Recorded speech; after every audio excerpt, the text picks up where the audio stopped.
Welcome to Snowmobile Sessions Live on YouTube and your favorite podcast platforms. We're the #1 destination to learn about snowmobiling, network with other sledders, and have an awesome time doing it. We'll meet other snowmobilers that share your passions and show your fan photos along the way. Snowmobile Sessions Live. Enjoy the ride. It's a journey for life and I'm your ride. Hang on. This episode of Snowmobile Sessions Live is brought to you by Energy Powersports. They're Oakville's full-line BRP dealer with sales and service to all BRP models and so much more. Check them out online, energypowersports.ca. They've got a Lynx in stock with your name on it.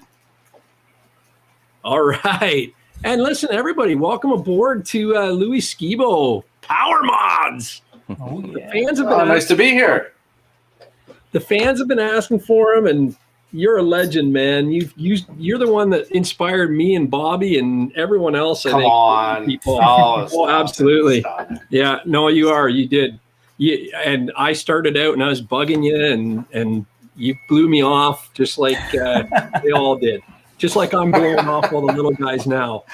Right? Yeah, shut them all down. You got to work hard to get where you are. I know. Yeah. You tell Nothing's me, handed to you, man. Oh, I'm telling you. I'm telling you. Yeah. There's nothing free in life, that's for sure. So tell us what you're up to, man. You're a busy guy. Tell us what you're doing there. Yeah, I don't even know. It's kind of a whirlwind. So like there's a tornado and I'm somewhere inside there and I just the odd time reach and I grab something that might be a snowmobile or it's nuts. It's nuts. I have my full-time job. I blew my back out last winter, so I'm just stuck riding the lands, which is pretty fun. Which gets me back in the shop, and I'm just sort of playing around and taking it easy a little bit too, sort of trying to wind down a little bit. Right. Yeah. You're doing more stuff with your son too, and I think that's really cool. That's what I do, right? Yeah. And I think that's really pretty cool. Fun. Yeah, it's pretty fun. He's into all this stuff that I am, so it's rock and roll, right? Hey, you can't go wrong teaching him how to work on little engines and stuff and building stuff and fabricating. And he may not get it totally right now, but one day he'll thank you till the day's end. Oh, yeah. Yeah. So Dare Dog says PowerModz, and Luker69 says what's up, boys? And Jacob Harney says congrats on 1,000 subs, Slow B. That's awesome. Bruce Stewart says Lou's a legend. And then Adventures This Way says, oh, easy on the legend status. Come on. Don, that's Don. That's Don, a fellow firefighter. Is he really? Jealous of you, man. Yeah. No, he's a big fan of me. Neil Owen just got back from Quebec and the snow was really thin, So, Jason Campeau is in Quebec. I got some pictures. Hey, Cohen Ranahan, he says Seaboys just posted. Well, we don't want to know that. Hey, guys, Dominator86, who's ready for an awesome show? G-Money says. And guess who we got in the house? Michigan! Outlaws. They're in the house, boys. Yeah. Dakota's in the house. Zap Swagger, yo. Yeah, we got a lot of good fans. Corey Brock, how's it going, boys? He says. Maritime Snowrider's going to ditch us as soon as Polaris launches, and then he's out. Yeah, I'll kick you out right now if I could, Maritime Snowrunners, for just saying that. Yeah. What up, Brap Gang? Fat lady is about to sing. Oh, that was Rich saying that. Yeah. Yeah. No, she's downstairs, I think, washing dishes. I don't know. I'm just kidding. Stop it. There goes his internet. Yeah, exactly. No more snowmobile sessions. Yeah. Oh, my goodness. No, she knows I love her to the end of the day. Right. Yeah, but so that's good. We got a lot of good fans in the house and stuff, and let's do some fan photos. You want to do some fan photos with us, Louis? Yeah, I'm in. What do we do? This is all new to me. You sit there and you'll just sit there and you're gonna see how awesome. School me on this. Yeah. Right on. And one fan, Mike Eisenberg from Sled Ags, he created this cool riff, and I put it to a graphic, and it kicks us off every week.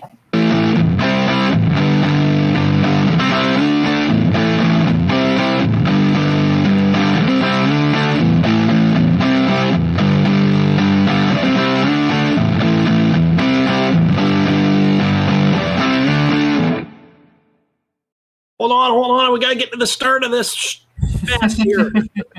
There's Rev Rider. We got look at all these pictures going through here. Hold on. Holy smokes. We got a good week here, boys. Oh, This is yeah. the first one. Look at that Oh, that's a shot, good you guys. Nice. Heck Hold on, yeah. get out of the way. Hold on, I gotta get my notes up to read what's going on here. See all those pictures? Oh man, it's a good week. Dwayne That's Farrell, he nice. says this is North Idaho. He says he's just a little snow to play on in the Alpha on Saturday. Try and catch your lives, but I can't always make it, so I usually catch the podcast version. Nice. I love Idaho. Awesome. Isn't that great? Oh, yeah. You ride there? Have you ridden there a lot, or are you just once in a while, or what do you think? Well, I went and I visited people there. Unfortunately, no, didn't get to ride. People are great. Lots of sled related companies there. You know? Yeah, I bet. You're in the mecca of it all, right? Yeah, 100%. Yeah. Where's your favorite place to ride? Like, where's like you mountains wise? I'm talking. Well, anywhere. Where's your favorite place to ride? Let me rephrase it. Let me rephrase it first. What is your perfect snowmobile session? Where?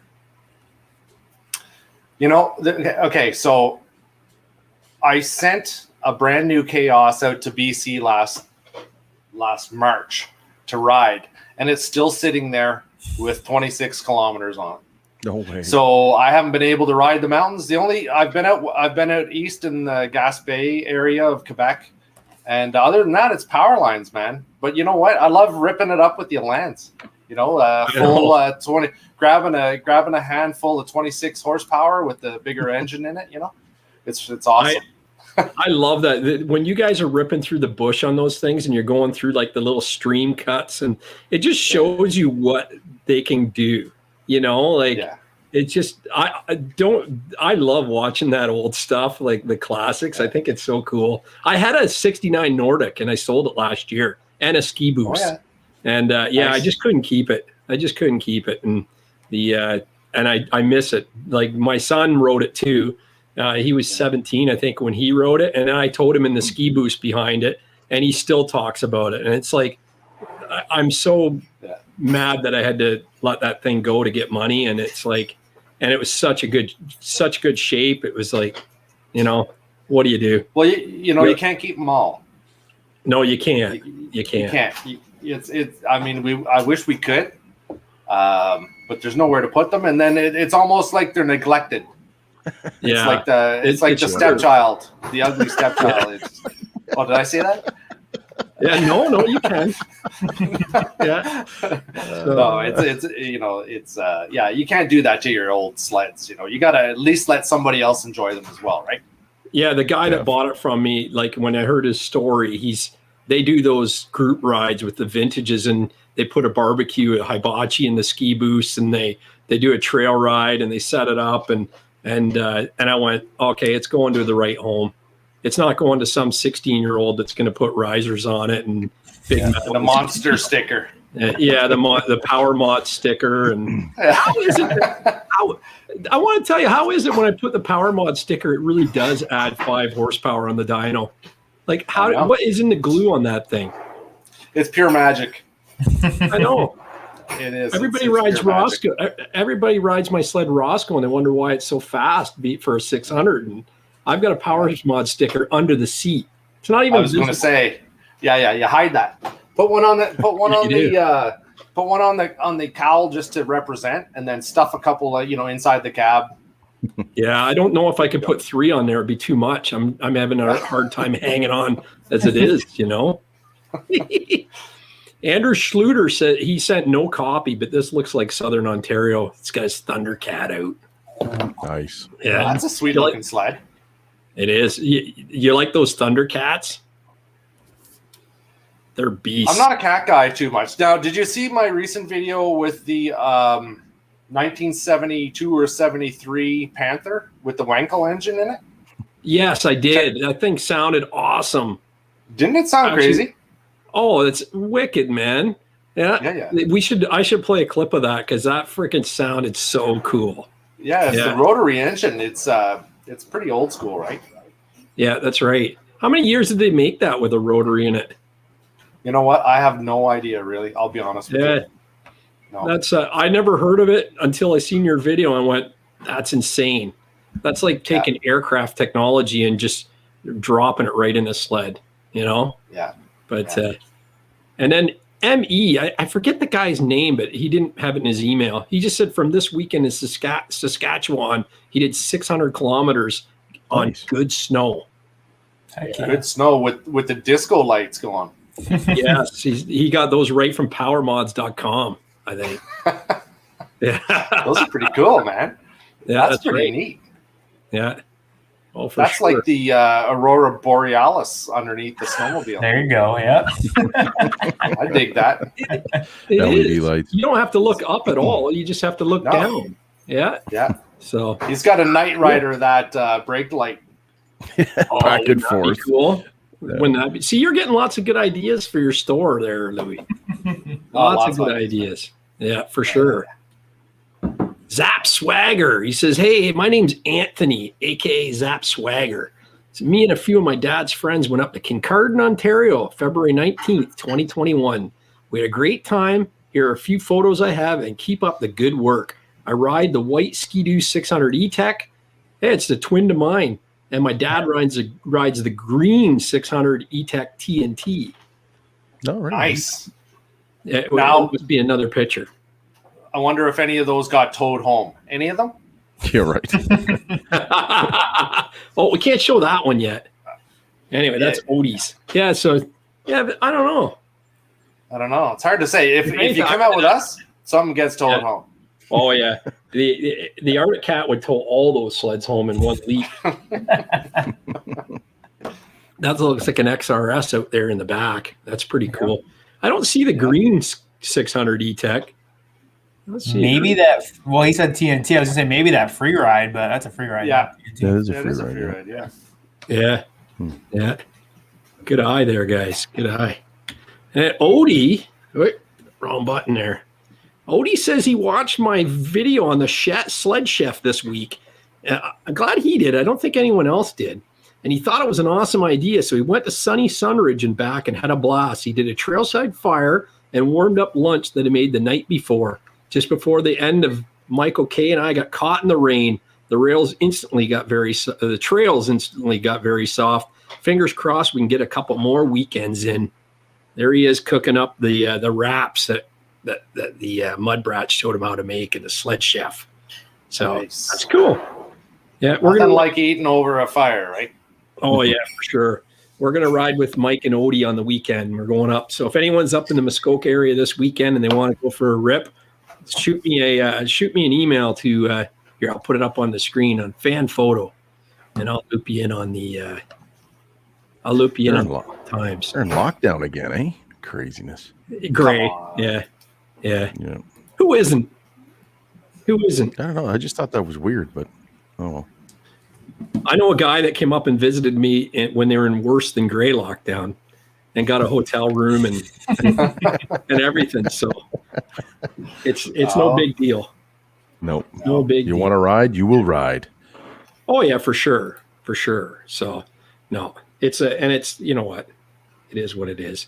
North Bay's in the news again because they're trying to shut it down again. You know, yeah. But So, oh well, we won't go there. We're not touching that on a very popular live stream. Right? Yeah, exactly. So that was Odie. There he is. Oh, there's Mike K's 850 MXZX, and Odie's probably got like, if he's in the chat, I think he's got 3,000 kilometers on that this season on the Formula DLX, Louie. Nice. Isn't that wild? How's his back? Oh, it's good. He's younger than us. His back. Yeah. Oh, yeah. He can handle it. 2000 chassis. Yeah. It's not his back I'm Nice. worried about. It's not his back I'm worried about. It's his fingers getting caught in the hood when he's opening it, changing spark plugs. Oh, yeah. I thought you hooked them up there with some new plugs, didn't you? The new boots. No, but wire caps. He's got it fixed. He Yeah. says it's fixed, but Oh, we'll good. see. Yeah. So Matthew Nicholson said him and his dad are going up to Gravenhurst on Friday night. He can't wait. Yeah, that's my area, buddy. And we're up there. Now Friday we just got a ton of rain here last night. Did you guys get the rain where you are? I'm in Ottawa. Yeah. More, Yeah. not really. It was misty, and then it snowed today. Okay. Nice. Yeah, lots of snow squalls. They had to close the 400 down. There was tons of accidents there at 88, 89 Yeah, yeah. from snow squalls. Thinning the herd. Yeah.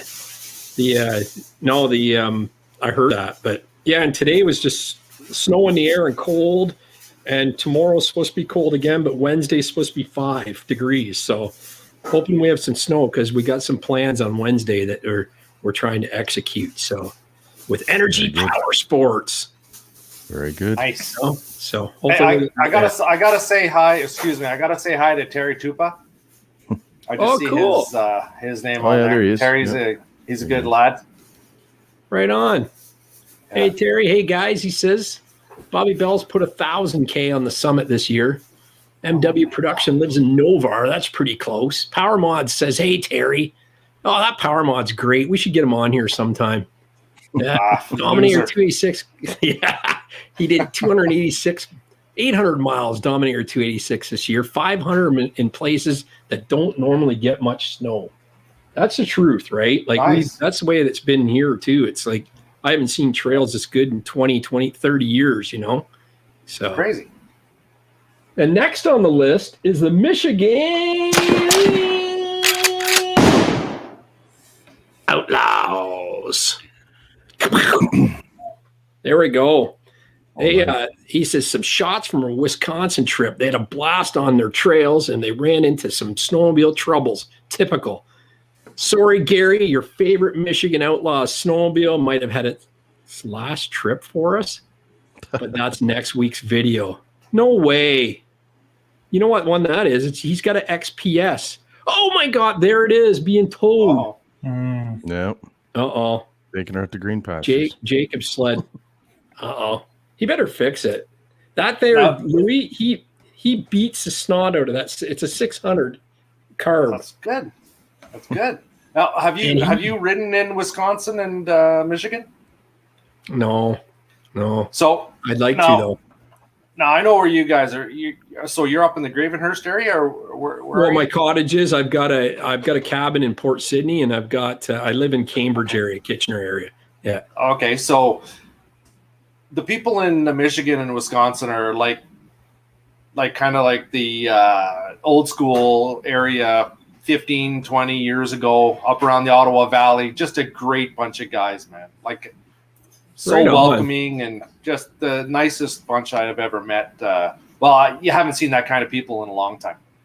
Yeah. Is it like Those when kind you of go people. way up like to like the Chapleau where like you can pull up Yeah. to someone's house if you see the light on and next thing you know you're in the sauna with them?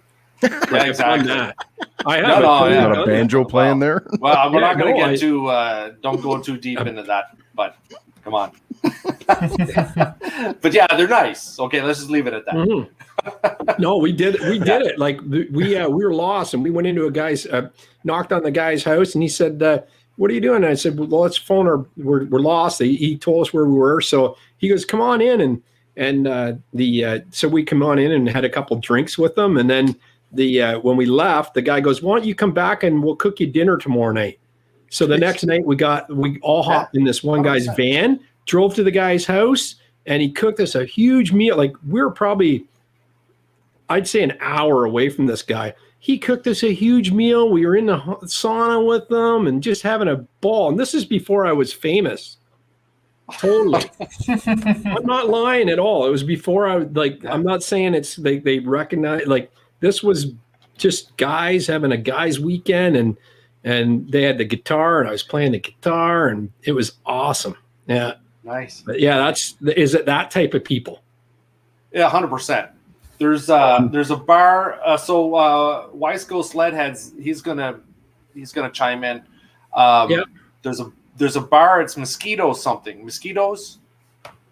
He'll probably correct me what it is. Yeah, he said, yeah, there's Wisconsin. Yeah, so there's a mosquito. I think it's mosquitoes or something, and there's a stuffed lynx. I think it's a lynx or a bobcat up in the corner. It's just a heinous looking thing, but a great place to go and have a couple pints.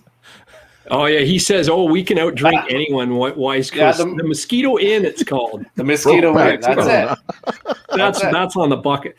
I gotta go to the gay bar, and I gotta go to the Mosquito Inn. There's and Brokeback Sauna apparently. And where else? I gotta. Oh, that's awesome. Tug Hill. Tug Hill's putting me on the billboard. I'm getting a key to the city when I go down there, right, Bobby? Oh, yeah. I'm sure of it. Tug Hill's got. I bet you they're talking to you about me at the council meetings right now. You know what I mean? You have your own trail named after you. Dominator 286 is loving this because he's a huge UP fan, and he said Northern Wisconsin people are super nice. Wisco Sledhead says, anytime, Gary, let me know. I'm not sharing the hot tub with you, bud. No problem. I'll be in there by myself. Yeah. Mosquito Inn, Twin Lakes, Michigan. That's right. Mm. Yeah, about 5 years ago, I saw your jet-powered truck at the Snowmobile show, Cohen says. That's awesome. Yeah. We stopped. We were driving to the Toronto Snowmobile ATV show with that truck, and we stopped in at one of those en route roadside gas bars. And there were a couple of OPP officers, cops in there. And I said, so guys, when I leave here, let's just say I fire up the jet engine and I'm oh my God. ripping down the 401 with that. Do you have a problem with that? And they said, well, we can't really see any issues with the Highway Traffic Act, so have at it. Right on. Yeah. Just do it when we're here in the restaurant. Yeah. It's more of a Transport Canada airplane thing, right? It's more of a decibel thing. It was extremely loud. Yeah. That's pretty crazy. I love it. Bailey Addis, he says, greetings, boys. I thought I'd share some shots of a recent father and son weekend. Nice. Trip up to the UP of Michigan. Some photos are taken on top of the roughly 1,000 foot high bluffs overlooking Lake Superior. That would be awesome. The last photo close to the water is taken at High Rock. The snowmobile trail takes you right to the lakefront. What a great trip. Bailey Addis has a YouTube channel as well, so look him up by his name there if you want to see some videos. He's got that Polaris there, so. But, he's got some good vistas here. That's Bobby's old one too, right? Yeah, a little bit of a twin. Yeah. There you go. Look at him pondering life and existence Awesome view. and dinosaurs. Yeah. I bet you think about dinosaurs there. Yeah. Yeah, look at that. That's pretty neat, the wall. That's nice, man. Absolutely. Yeah. Very cool. So that's the thing that sucks about this year is that the you can't us Bobby, Rich, and I were famous now, and we can't go anywhere to meet people. You know what I mean? Like, well, Rich does. He's been in months. It's a curse. It's like Spider-Man. You know, with great power comes great responsibility. Oh, and there's COVID, so you can't do nothing. Right? It ain't snowmobile unless your coat smells like Sorry, gas. what was that? What did you say? Oh, so I've never heard of this. You said COVID? Never heard of this thing. What is? Yeah, what no are we shit. talking about? Right? Yeah, for sure. You know, that's what, like what was it, about 6 months ago? You couldn't use the word on your YouTube channel, or you got demonetized. Yeah, for sure. Yeah. Really that bad, huh? What a farce. All right, Justin LaRoche, look at that. I had the Grand Touring, I had the Touring E380. He says, hey guys, I've been casually watching your show on YouTube and decided it was time to share a few photos from Manitoba. Just casually, you know, bunny slipper socks on, going, oh yeah, to the pipe, the big Santa pipe. Just casually watching it. You know, I think I'll shoot these boys some photos. The first photo is my 3-year-old son helping me out this winter by marking the trail on Lake Winnipeg. Awesome. He's the youngest member of our club, the Victoria Beach Snowdrifters. We're a small club located about an hour north of Winnipeg. That's pretty cool. The second photos are a ride last Friday. It got cut short when a buddy's 99 Yamaha VMAX died on the trail. No, never happens. Yeah, you're calling BS on this one, right? He had to get towed back to the gas station, wait for the truck and trailer. This happened after we got stopped for a break and started praising the sled for having over 20,000 kilometers on it and still running strong. I guess we jinxed it. Isn't that awesome? Didn't know him a thing. Yeah, no, I wonder if we got pictures of that here. Oh, look at that. Eh? Look at that. You can tell it's being towed. He's been riding with Mark Bowe. Yeah. He just want to say thank you guys for posting some great snowmobile content and keep up the good work. Justin from Victoria Beach, Manitoba. Yeah, look at that, eh? What was he getting told by a Polaris Assault 850? Just like barking the whole way. Unreal. Eh? How much of that? How much slush did he clean off his visor and off his chest? Yeah, right. At least he has the windshield. Yeah. Oh, yeah. Yeah, this is a lesson to be learned. This is a lesson to be learned here, guys. You should be taking off your belt before you tow it. It'll tow easier, right? Yeah. Especially when it's a VMAX. Yeah. So Jacob Harney says, "Who goes soft on their sled?" That's right. Yeah. But all right. Oh, Rev Rider 550 sent us this, and if you watch that, isn't that awesome? What a lucky dog, eh? What was that like, man? It was wicked. So I got to give a shout out to Bibbins again. All I did was reach out to the owner and ask him what he thought of it. And he's like, bring your helmet, come ride it. So I went down and I only got to ride it in like a field. But man, if you're kind of like me and you struggle at times to justify an assault, but you want a little bit more than like a 137 can do, this sled, I mean, it's like a transfer monster. The shocks feel super premium. And in person, I think it's a gorgeous sled. That's why I chose this picture. I thought it really showed the lines off well. Feels super premium. And I mean, with Dew's really aggressive clutching and then that skid, holy crap, the thing's a monster. Nice. Now, I'm dying to ask you this question because you were an Assault owner last year. You and you did a lot of mixed trail stuff. Then you got into an 850 E-Tech trail sled, right? Different mannerisms. Now you've got an uncoupled Lynx. Now you've ridden an 850 E-Tech uncoupled. What do you think the power delivery is like compared to the Polaris?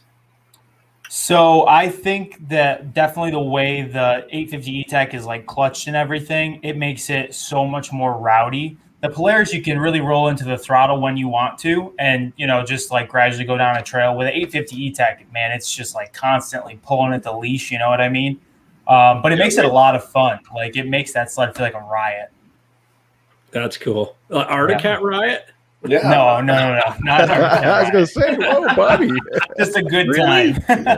Yeah, no, that's good. Yeah, watch what you're saying here, right? Yeah, there's so many names out there, Was it chaos? Was it total chaos? Absolute chaos. Yeah. Hey, I gotta do some house cleaning here. We have a super chat. Dustin Ingram said, "Here's some USA money for your new Polaris spring order." Nice. $5. Will that get me one, Louie? Will that get me a new Polaris? Well, $5 USA money is almost $180 Canadian Kazakhstan dollars. Kazakhstan. You're onto something. There we go. I don't know if that's actually USA money, though. I think that's Canadian. I don't know. Oh. I think it would say so it cost him 37 cents. It did. Exactly. Yeah. Attaboy, Dustin. That's cool. Yeah, thanks, Dustin. That's great. It's been a while since we've seen the old super chat button being pushed. I thought we had lost it there for a second. Yeah. Trying to show off a Lynx and you get a super chat. No kidding, right? Yeah. You show a Lynx, you get a super chat for a Polaris. Yeah. Plot twist. They're like, get rid of that. We don't want that on the screen. Does that make sense? And I got some video footage of this thing too. We're going to get to that Bobby sent me as well. So we'll keep talking about that. But I was really dying to hear. Like I'm a firm believer that E-Tech, any E-Tech, whether it's a 600 or an 850, is is a powerhouse, and it's nice to see that you're able to ride it uncoupled to compare it to what the other uncoupled offerings are out there, right? Yeah, and I've always said that. I've heard a lot of people say the 850 E-Tech makes it's like faster up top, but like even if you go back and watch my first reviews of my 850 Patriot, I always said it felt like it kind of hit its stride above 50. Like that's where it really started to take off and feel super powerful. And with the 850 E-Tech, from the first time I rode it, it felt like right out of the hole. It had tons of power. So, I mean, on this sled, that's magnified even more. Yeah, I found it was the same power on the.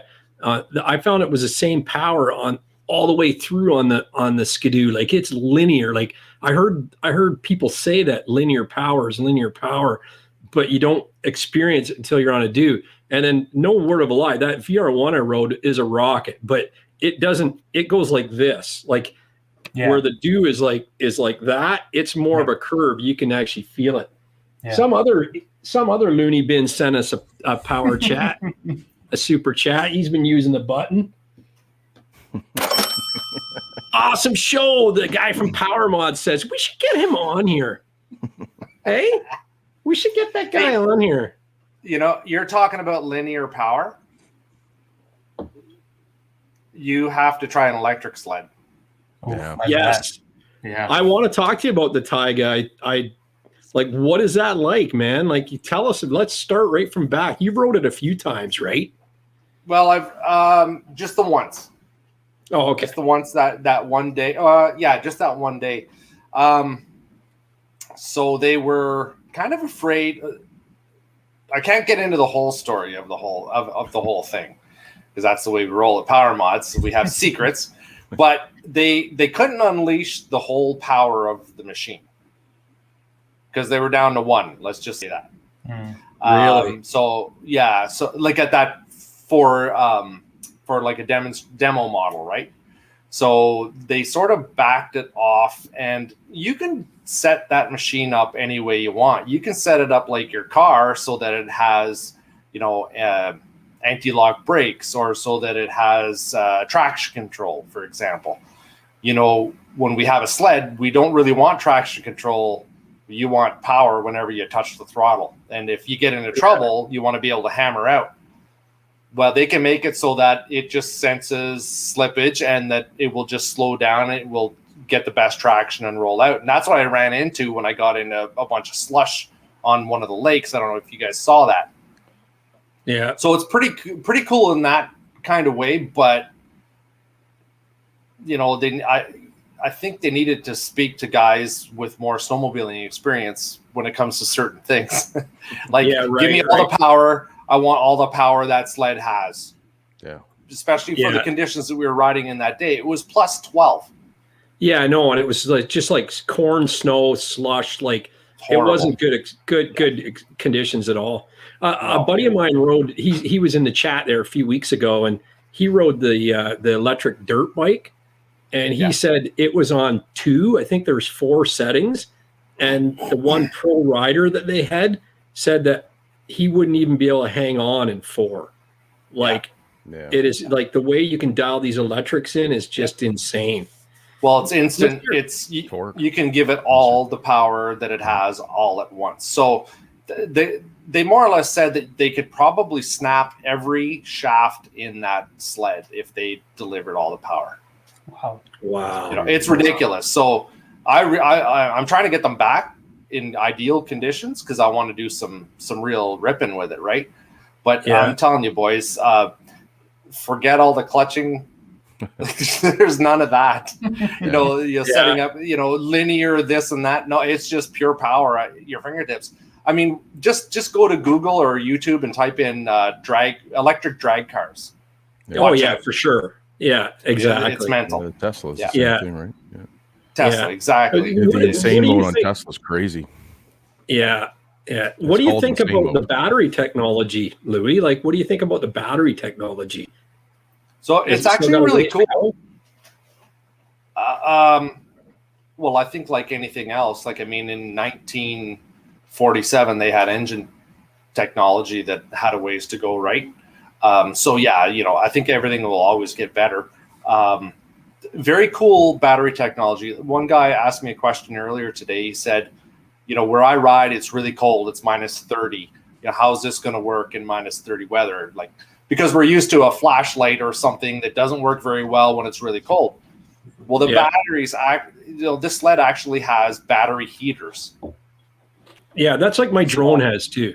Yeah, exactly. So it heats the batteries, and once the batteries get hot, it starts to cool down, and there's a cooler on it, so that once they get hot, then it actually uses the cooler to start cooling the batteries.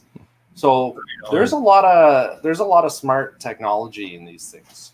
I know a lot of guys aren't going to like that, and their coats aren't going to smell like gas, and I understand that predicament. I want to keep killing dinosaurs. You could actually make a Febreze 2-stroke smell, and you just get that and you spray it on you when you're done.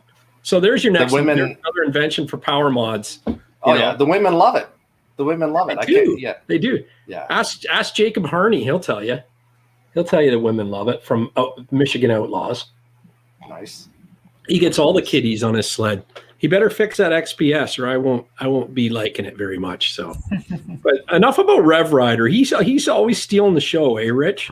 Classic. Yeah, it's Bobby's turn, man. That was good that he got that. I've got $10. I've got $5 USA allegedly, and I've got $5 Canadian PowerModz. And actually, it says CA besides PowerModz. It doesn't say beside Dustin, so it probably was US. There you go. Yeah, it was. Yeah. Look at this clown. Oh. Look at him go. That's a nice shot, Bobby. No, getting a little transfer on the coupled sled. Yeah. Yeah. Now it's good that you showed us this picture of you riding, because we only ever see from your eye viewpoint. Yeah. And I was worried that you always rode in those ripped jeans and work boots. Oh, right. I almost made the trip to go get my sled gear, but I was so excited. I was like, I'm just going to get there as fast as I can. Right. Yeah. Right. Yeah. I think when I ride my Lynx for the first time, I'm going to actually wear my ripped jeans and work boots. Yeah. You got to one up me. Go with some shorts. Yeah. Yeah. Put on the Daisy Dukes, right? Heck yeah. It's a PowerModz bear fur mittens and some Daisy Dukes, eh, Louie? Oh yeah. Oh yeah, you bet. Yeah. So that was some hero snow that worked out pretty good on that day. Josh was like, should I take pictures? And I was like, I don't know, might not be worth it. And I hooked up great a few times, and he got some awesome pictures. Definitely the most I've ever stood that sled up. So that's awesome. Yeah. See, and if Odie, the sled and car guy's watching, see, when you take pictures of your buddies doing stunts on sleds, don't lose your phone, because then we can post them on here like this, Odie. Yeah. Right? But that's a great shot, man. Look at the snow dumping out of there. Oh, that's I know. Cool. Great pick. It's a good thing that gas can on the back was full, or you'd never got the skis off the ground. I know. I needed the extra weight. Yeah. So I hope I'm not blocking anybody, but there we go. Who are these guys? There, Bobby? It's the full crew from that weekend. Josh is over on the right, all the way over. He's my guy that takes all the pictures. He does an awesome job. Yep. That guy? Yep. Next to him's my buddy Kevin. Sadly, his rollers in his secondary went at the end of the ride, so rained on his parade a little bit. And I lost my rollers this year too, so yeah, there you go. Tough year for rollers. Must be the weather. This is my neighbor from childhood, Ben. He came home for the weekend. We met up and rode, and we've been like riding sleds and talking sleds since we were like 3. So it's always fun to get together. That's cool. And then that's Bobby himself. I can't go any further because look, I go right off the screen. You disappear. And who's on your dad's sled, or is that not it? That's my clone. He's got all my old gear on. That's one of my girlfriend's friend's husbands. So he came out to ride and rode in the past. So I let him take the ride out. We actually swapped quite a bit that day. I haven't put that video out yet, but we were kind of going back and forth between all the sleds. So then next to me directly is my girlfriend's brother. That's his 2020 Indy XC800. Right. Yep. Yes. And then on the end is Ben's buddy. He's going off into the Navy, but he got a ride in with us. That's his Pro S600 switchback. And holy crap, did he have that thing stiff. I rode it. It was like riding a brick. That's cool. But he's 18, so he can take that, I guess. All right.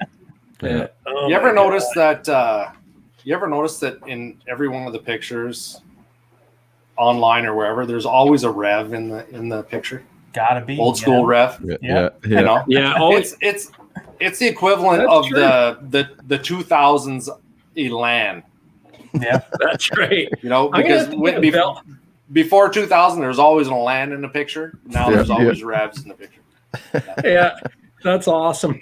I'm gonna have to get a bell that rings when people send me a picture of the rev, and that's true. You look at the Michigan Outlaws; they had a rev in their photos. Oh and yeah. Now we're gonna see it like crazy now, right? So Oh yeah. that's awesome. Gilbert Vaynerson says he went on a ride with his dad today and crashed and burned, broke 3 bones, collarbone, femur. That's a nasty one, and severely injured my back. Safe to say, I will never buy parts from you again. What the hell? Who's he talking to? From who? I don't know. Did I sell him parts? I hope not. I didn't. The lights. I don't know. Anyway, You think if you broke your femur, I don't know if you'd be you on can't right blame now. anybody. You can't blame anybody for parts when you crash. I don't know. You know the speed limit's 50 kilometers an hour, right? And it's a taillight warranty. You know, as soon as your taillight comes on, the warranty's off. Michigan Outlaws loves the revs. So Yeah. Corey Brock says so much uncoupled talk. LOL. Wait till Corey gets his smart shocks, and we're gonna have some smart shock talk. There you go. Smart shocks is amazing, right? What is this pristine stormtrooper looking thing? I got on a 650. This was a real quick ride. I'm sure I'm going to hear all about it when I post the video because I had to get back to work. But I got to ride the Patriot 650. It was really cool to be able to ride it. And I just rode the 800 Clean Fire on my girlfriend's brother's sled. So it was kind of cool to see the difference, you know, because I think they kind of close that gap up. And I give Polaris a lot of credit. Their 600s feel really strong out of the hole, where sometimes I thought the Arctic Cats feel a little lazier. And I really haven't been on Skidoo's 600s very often, but Polaris does a good job of making their 600s feel really lively. And what's this 650 like, though? This is a 650 or 600? Yeah, the 650, yeah. So it felt super good. Definitely bridges that middle gap. I mean, strong out of the hole, but it's got that, like, that – I shouldn't say linear because we just said the 850 is more linear, but it's more gradual. You know, it can be fast when you want it to be fast, but you can also, you know, ride more controlled. It's not kind of always like tugging at the leash. So it was a lot of fun. It was a good little sled. Yeah, that's cool. But I will say I found that the Matrix chassis almost feels like a Rev. Like you're kind of very leaned forward. I thought that was kind of interesting. I haven't really experienced it before, so that was one of my big takeaways with the chassis. Yeah, I felt it felt the same, similar to Rev. I like the seating position. I felt like, I know Rich says he thinks the XRS was taller, but I thought I was more upright and taller on the Matrix, the VR1. But and I liked it. Like I have no complaints with the seating position at all. But the footwells was my big beef with that one. Like, but I'd love to ride a 650 just to see what it's like compared to the 600 E-Techs, because that's kind of my wheelhouse, right? Yeah. I wish I could have enough experience with the 600R E-Tech to really be able to compare it, but I've really only ridden it once, so it's hard to totally compare them. But I will give players credit on that seat design, too. It's a lot better than the Axis. I didn't realize how weird the Axis seat was until I got back on a trail Axis. It's really big between your legs. Really, eh? Oh, yeah. That's what she said. I just got a Lucar 69. Speaking of that, Lucar 69 says I just got a 650 VR1. Heck yeah. Cool. Yeah. I don't see a lot of them on the trail. Like I haven't seen a lot of them this year. You know, Jumpman Jay, he's on Rev Rider's side tonight. He says, "Hey fellas," and Tyler McLeod says, "Louie, where has Keeley been lately? Need a cameo soon." Yeah, I know. Well, we're trying to get together. He's busy. He's got his construction company, and I'm busy. And he sold his Axis, and he has a snow bike now. So nice. Yeah, he's playing in he's a motocross guy. Yeah, you know, he loves the bikes, and I don't really like the bikes much, but I've been checking out the Ruffian. Have you guys seen the Ruffian? No. What? No. You haven't seen the Ruffian? No. Oh No. God, load that up. How can you Google that now and put a picture of that up? Yeah, I will. When we're done, well, let's get through the fan photos. Come on, one thing at a time. Yeah. Okay, Put a pin in that. Ruffian. Chat. Remind me of Ruffian chat when we get through the end of this thing when we're just trying to figure out what to talk about. Yeah, that's Rev. cool. There's a rev right there. Gotta be. I need a rev sound effect. And it can't be fart, can it? You know. Here, It's hold on. Need the beaver tail. Oof, right. There we go. For the rev owners out there, still riding. There we go. All right. So what's Rob Reinhardt say, Rich? What's he saying? He's a fan. He's a fan from way gone by. I don't know. He didn't send me anything on these, I don't think. I didn't. If I did, Rob, I'm sorry I didn't copy it out. Here, let me see if I've got it here. See if he did send me anything here. Rob Reinhardt says, "Hey, Gary, I love your show with the guys. And I thought I'd drop a picture of my Pasty Boy Special. It's a 2016 800 E-Tech Blizzard. Over 7,900 miles on it so far. He put the SCS wrap on it a couple of years ago. Lighted handguards, 6-inch riser, among other things. Been a great sled. I still have my 06 Rev SDI since new. Nice. 12,000 miles on it. Riding over 40 years now. And my 19-year-old son is into sledding too. Love it. Keep up the great work. Oh, and most of the pictures are from the UP of Michigan, Wisconsin. I sent photos of my buddies who broke down with the safety cones around them too. Well, I remember these when I was put together. Most are because of blown belts. Your friends, you help right away, but your buddies, you stop and take pictures with cones. I love that. Your friends, you help right away. Your buddies, you just take pictures of them while they're in distress. But that's the Pasty Boy Special right there. That's a Blizzard, believe it or not. So nice. No sound effects for blizzards yet, but maybe one day, right? When we have Louis on in 10 years and he says, yeah, everyone, there's a blizzard in every photo. Look at the safety cones around there. His feet would still get ran over though, I think, you know? So, and there's a rev. Look at that. Oh, yeah. There. We'll get that up there. There's a rev. Got it. Yeah. Nice MXZ there too in the XRS scheme. Oh, wrong down arrow. There we go. They're having some good times. Looks like he's got his buddies out there, maybe his girlfriend or wife or whatever. Look at that wrap. Nice. There we go. A couple of wrap vinyl specials. Drew Kilcolin says he loves the revs. There we go. Look at this guy saying, you actually taking my picture?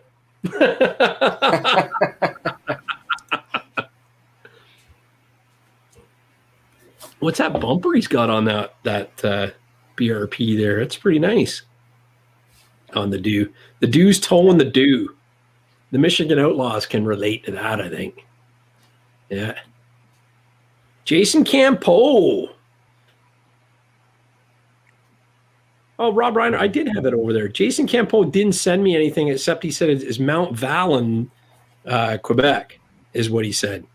So, Rich, when you go to Quebec, you're supposed to send pictures to here. I sent you some. This email here? Yeah. Send it to this email. You probably got lost. Before what time? Gary, we were on our trip. Gary, I got to stop you here for a second, though, bro. Yeah, what? Can you please say that name again? I don't know. Mount. Where did they ride? Say it again. Hold it. I'll tell you exactly where he rode. Mont Valin. Mont Valin. Oh my gosh! You like my French is on par, man. Your French is awesome. Can you say it? Can you listen here, Mister? Here we are with Mr. Skebo, Gary's French teacher from grade 7. I knew you. No, I live in Ottawa, which is very close to Quebec. Yes, I know. And I'm from Renfrew, where we don't speak any French. Yeah, it's very French name, though, Renfrew. Yeah. So let's hear it. You say it. You say Mont Valin. This is for my French viewers, my Quebecer viewers. Yeah. It's Yeah. Mont Valin. There you go. Mont Valin. There we go. Mont That's Valin. exactly the way I said. That's the way I said it. It's very close to what you said. Ask Jason Campo because he'll back me up. He loves me. Yeah. Yeah. Jason Campo said he sent a story, but I guess it didn't go through. Let me see here. No story, but you know what happens when we don't get a story? Rich makes one up.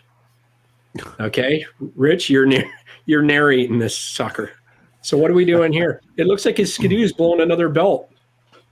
Quite Hi, my possibly, name's Jason Campo. This is my third belt this ride. I just raced an Assault 850 and he beat me.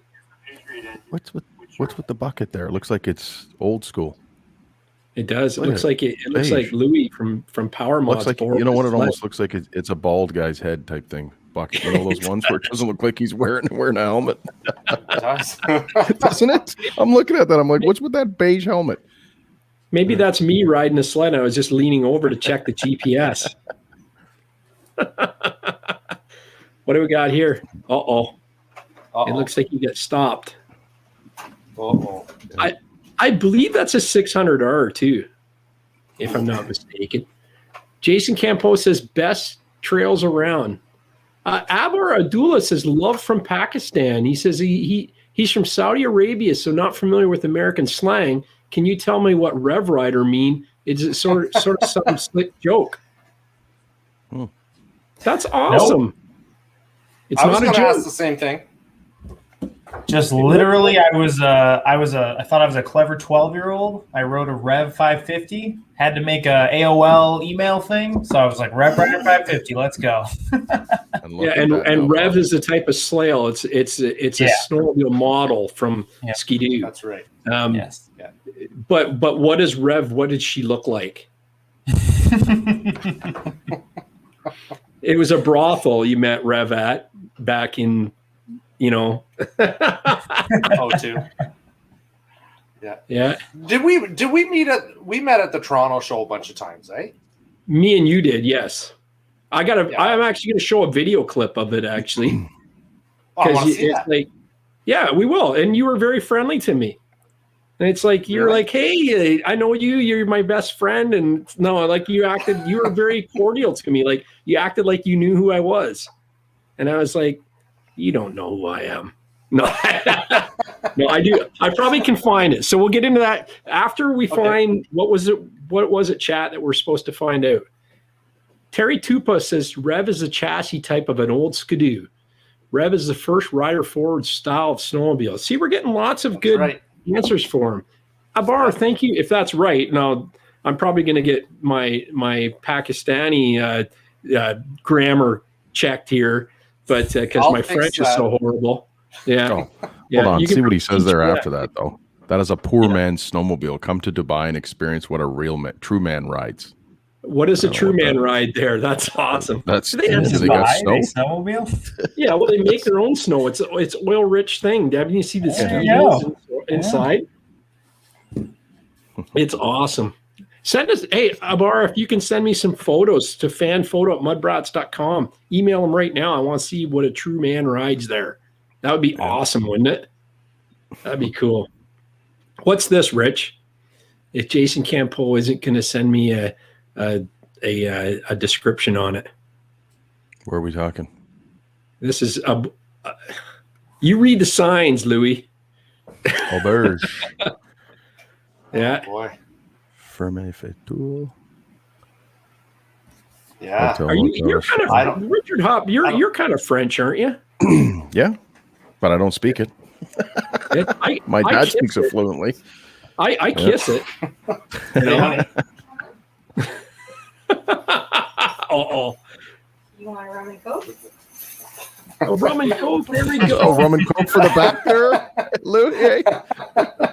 That is true. Another rum and coke. I love it. You know, helping the back pain. Marry her yesterday. Marry her yesterday. Yeah. We got Jesse saying Evinrude is an outdoor marine engine. a sandmobile. You guys, Well, I know what he You know drives. what He drives a Land Cruiser if he's in Dubai. Yeah. Yeah. Oh, I thought you were talking about Jesse. No, he drives a Range Rover. Oh, No, everyone's jumping on this guy like there's no tomorrow. Not a Land Cruiser. I'm like wrong chat room to hop on and say that you got to see the other chat room. It's Lord. Well, welcome to Snowmobile Sessions. That's right. Anything can happen live. Now we don't know what that is because there's no story, but it looks like 93 is that way. Jason, go that way. Okay. Yeah.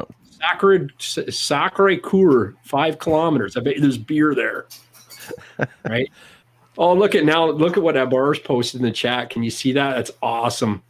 Yeah. That's great. Give it to him, buddy. Give it to them. Send me a picture though, man. I'd love to see it. Fanphoto@mudbrats.com. That's great. A cul-de-sac in 15 kilometers. That's pretty crazy.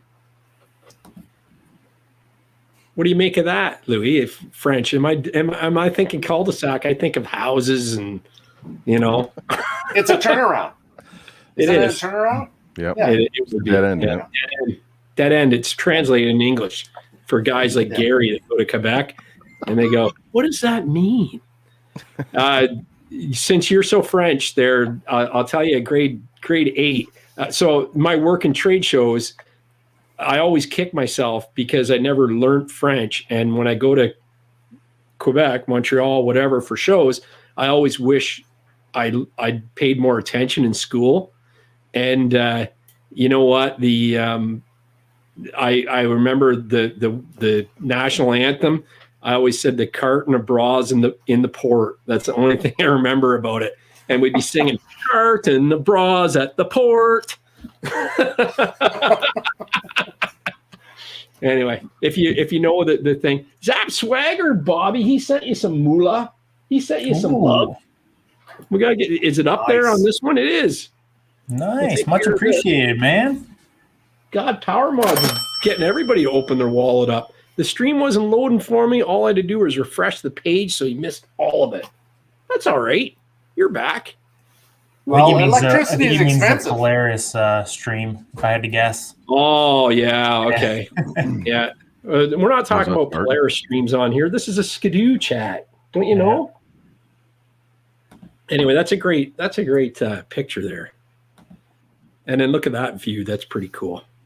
I think I see the Louis in the background there on an old land ripping around on that lake. Ripping the lands. That's my kind of territory right there, boys. I love that. Yeah. You go straight through. You go straight through there, right through the other side. Oh yeah. Bruce Stewart. What side's that one on? Hopefully it's on mine. Money for the joke. LOL. Sorry. We'll get you there. Hold it. That's almost it. We haven't had any mountain madmen. We're gonna give him a mountain madman status on time. Interesting. Appreciate it, Bruce. Oh, that was on your side. You bugger. You owe me $10 now, Bobby. Yeah. You owe me 10. Polarises are going to be coming with Fox shocks now. Oh, look at that. Yeah. We used to own a bike just like that. That's awesome. That's my buddy PowerModz. He's in the chat if you want to say something to him. Yeah. What do we got here? A 110 or a 200? What is this? A 200S? 200. Yeah, I forget which. Big red. 200M. It's a big red. Yeah, big red. M. Yeah. All snorkeled up. Yeah, look at that snorkel right there, up top. Oh yeah, right there. That's pretty cool. Hilarious. Yeah, I love that. I bought that for the flames on the tank. You actually bought it with that done. Oh yeah, man. I can't believe the guy sold it. I would have kept that forever. But I sold it, actually. Did you? So, forever's a long time. Can't keep them all. No, that's right. No, you can't. So did it live up to the true snorkelness of it, or was it a bag? Like I had a buddy bought a ATV that somebody made a homemade snorkel like that, and it would never run right. They could never get the carbs right on it. And as soon as I took the snorkel off, it was fine.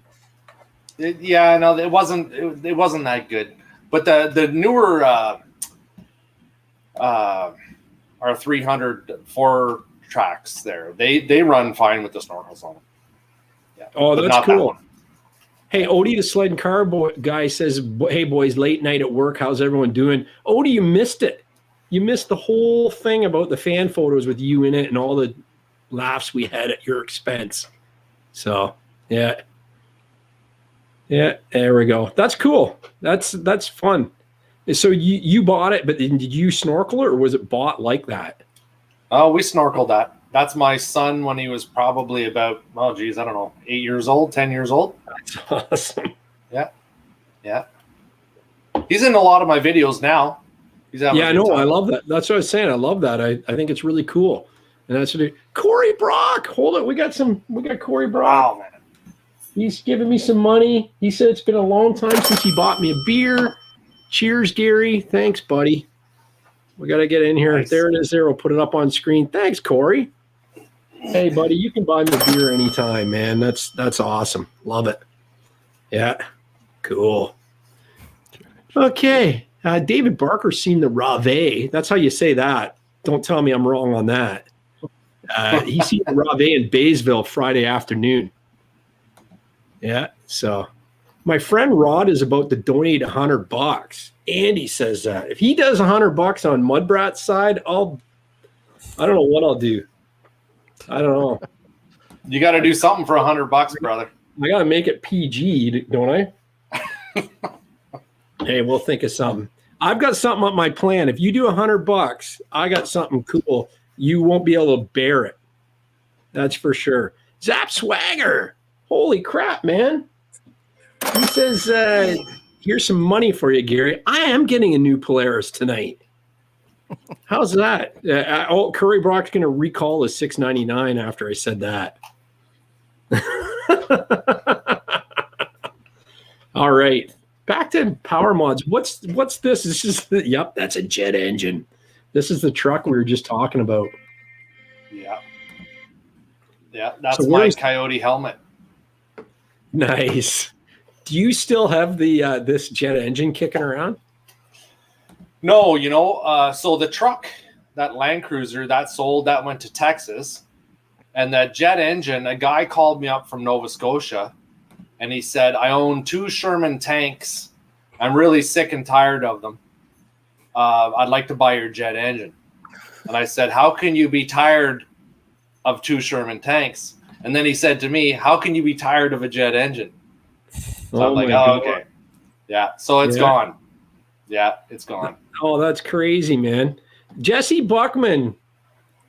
He's spreading the love tonight, man. He's spreading the love. Oh, yeah. Here, Jesse. Here's a sound effect for you. Nah, nothing but love, Jesse. I know. That's awesome. That's good, man. Yeah, after all the bad things he said about Bobby, it's nice that he gave you some money, some scratch. Is that what they're calling it these days? Yeah. Hey, but Dustin Ingram, man, he's put me right over the top there with the Polaris fund. Tonight, we've got a long way to go. I wonder if they did like Skidoo, where they really jumped on the pricing. Like I went to the Skidoo launch, and it was like I was all pumped. Like this might be the year. This might be the year, and then it's like, guess what, guys? You can't get in for under $40,000.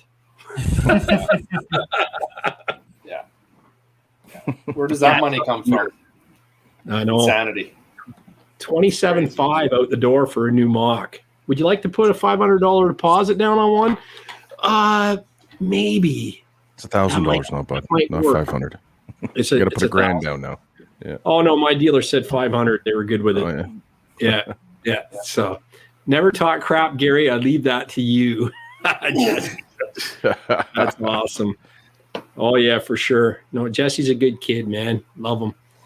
No, I don't mind you giving Bobby the $10. He needs it. It's not like he works for Lockheed Martin or anything, Or where do you work? Boeing? Said that on TV. Boeing, or So not allowed to say that. Not allowed to say it. You know what? I am gonna get a jet engine and freaking rock. I'll be gone. Put it on Roscoe, and there we go. Look at this. Is that an IQR? That's the Rev. That's the Rev. Yeah, that's the Rev. Is that the Rev? Yeah. That's the one that you made lighter by drilling holes in every part of solid body that you could Swiss find. cheese, man. Yeah. That's funny, everybody mentions that, drilling holes and stuff. It's crazy. Yeah. They're like, you drill holes and everything. That's what you do. That's what you do. Yeah. Yeah. My buddy's kid has a drill for you. It's a magnet, and it's got a big, it's an electromagnet. It sticks on, and it's got a crank handle on it. And he bought it. He's a welder, and he goes to I-beams, and he snaps this thing on, and he can drill a hole. Like, he can bore holes through I-beams with this thing. And I was like, oh my God, this is killer. And then I was watching the movie Bad Santa, and they use it for drilling through safes. That's right. And it's going, now I know why this kid has one. Yeah. Yeah, for sure. You have one of those? I need one of those. You do? I need one of those. Yes, I do. Like, when it comes in this case, and when you open it up, I swear to God, the angels sing when you open this thing up. Well, it's an amazing thing, and I digress because I'm going into something totally separate here, but the hinge pins on an articulating skidder or loader, they get worn out. So you got to get somebody in with one of those to re-drill those, and that's what they use. And then they put a sleeve in it, and then they're magnificent thing. Yeah, it's a mag drill. Yeah. Yeah. Mag Shrill, he sold it. So there's a lot of messaged retracteds going on. Corey Brock said it's $500. Corey probably has one. We're gonna put one on the tailgate of my Dodge and see if we can drill through to China or something. Yeah, I should buy one of those. I need one of those, Corey or David. Yeah, you do. Gary. My name's Gary. No, I'm talking to David Barker. Talking about the guy. I know who you are.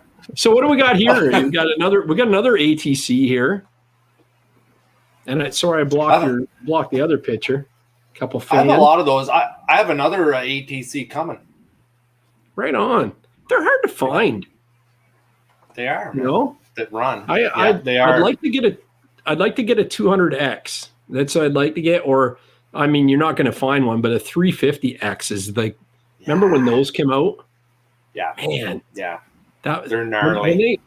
When they put the ads in Dirt Bike magazine for the 350X, it was like you didn't go to your dad's old Playboys anymore. You just opened that up with those twin rectangle headlights and the 350 and a buddy of mine, like, we worked tobacco, and the one kid bought one, and it was like, oh, we're not worthy. Like, it was a beast. Like, that thing. Now, by today's standard, a 350 is nothing. But back then, it was like we were riding with 200Xs. We were riding with XR 200s. I had an XL 185 and what was it? The Yamaha two-stroke. We had the PE 185 from Suzuki, and then the Yamaha was IT. I had one of those, with the twin shocks on it. Oh, no, it had the monoshock. It was the first year with the monoshock up and into the gas tank. So that was a cool bike. But, going back for sure. So do you know who these cats are that you're with, or is this just random fan photos? They're random dudes, but I do remember their faces, a bunch of them. I have a bad memory, but I remember some of these lads for sure. Yeah. So that's cool. Maxwell Kowai says, hey, for sure. All the talk is about the mag drills got people fired up. Yeah. So look at this. He's got the freaking the big diesel stuck, eh? That truck, 350,000 kilometers on it. I've done, they did the front end on it at 120K. I've put a set of brakes on it. I need to do U-joint, and I need to do the ball joints on it. That's it. Right on. 350,000 hard abusive kilometers. I can't complain at all, man. Yeah. No, that truck doesn't owe you anything, man. No. That's cool. Yeah, coming from a Toyota Land Cruiser, like I'm used to Toyotas, right?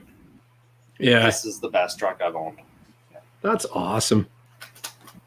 Yeah. Do you picked up your quad in that? Do you still ATV, or I think you said you sold it in one of the videos in one of your I still have 3 quads. I have a Polaris Sportsman 550 XP, and then the 2 Honda 300s, the 4 tracks, the gear reduction and the 28 or the 30 tires, 30-inch tires. Yeah. But you had that Can-Am, I think, is what you had sold, right? The 1,000. Oh yeah, it's gone. Yeah. So yeah. No, it was just a matter of time. The way I rode it, it was going to cost too much money. Odie, the sled and car guy, says that's a lot of kilometers on that truck without having to do injectors or glow plugs.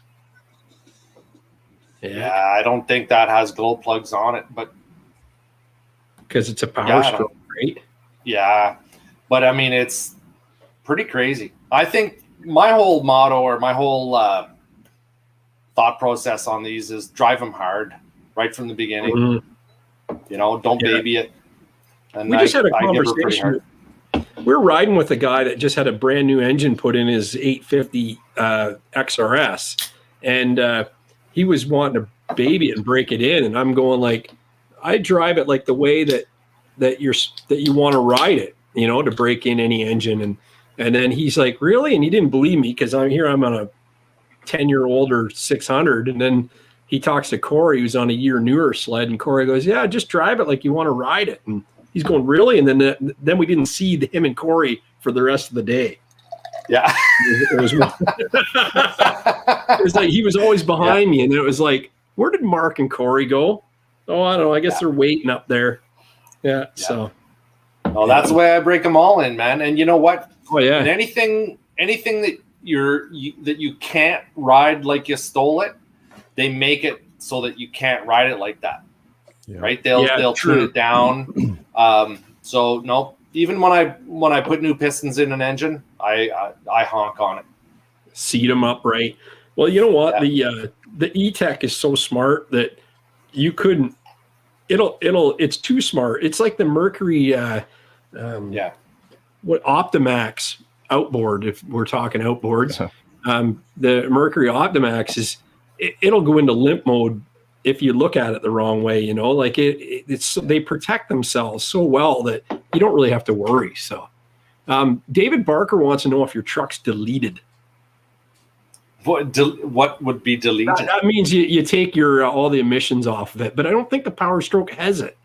Like in my EcoDiesel, it's all like my EcoDiesel. You delete, you take the cat, you bypass the EGR, like all that stuff. Like that's what when you delete it. I don't think you have to do that on the Power Stroke. Oh, I don't know. I've never heard of that. Yeah, no. Well, there you go. It isn't deleted if you don't know. If you don't know it has injectors or not, glow plugs, and I don't know. That's another issue. All I do, it's a diesel. All I do is put gas in it, and it just keeps going. Let me help you out here, Louie. We'll get rid of that photo. They can start. There you go. It's still in the photo, so they're going to still ask you about it. Yeah, look at me. Look at that. That's treasure. Look at that. That's going to the Toronto show. Right there. Right on. Yeah. With all the hardware on there. Did you miss the trade show this year or what? Yeah, we did. It's a good time it's a lot of work, but it's also a really good time to meet everybody but it's almost too much because I can't get to spend enough time with everybody. It's I know one person after the other. So many people show up. It's a lot of fun, but I can't. It's almost like I'm being pulled in different directions. Yeah. No, I hear you. It's like when I go to the show. Did you see Pasty Boy at the show there 2 years ago? He was there. He bought some foot massagers.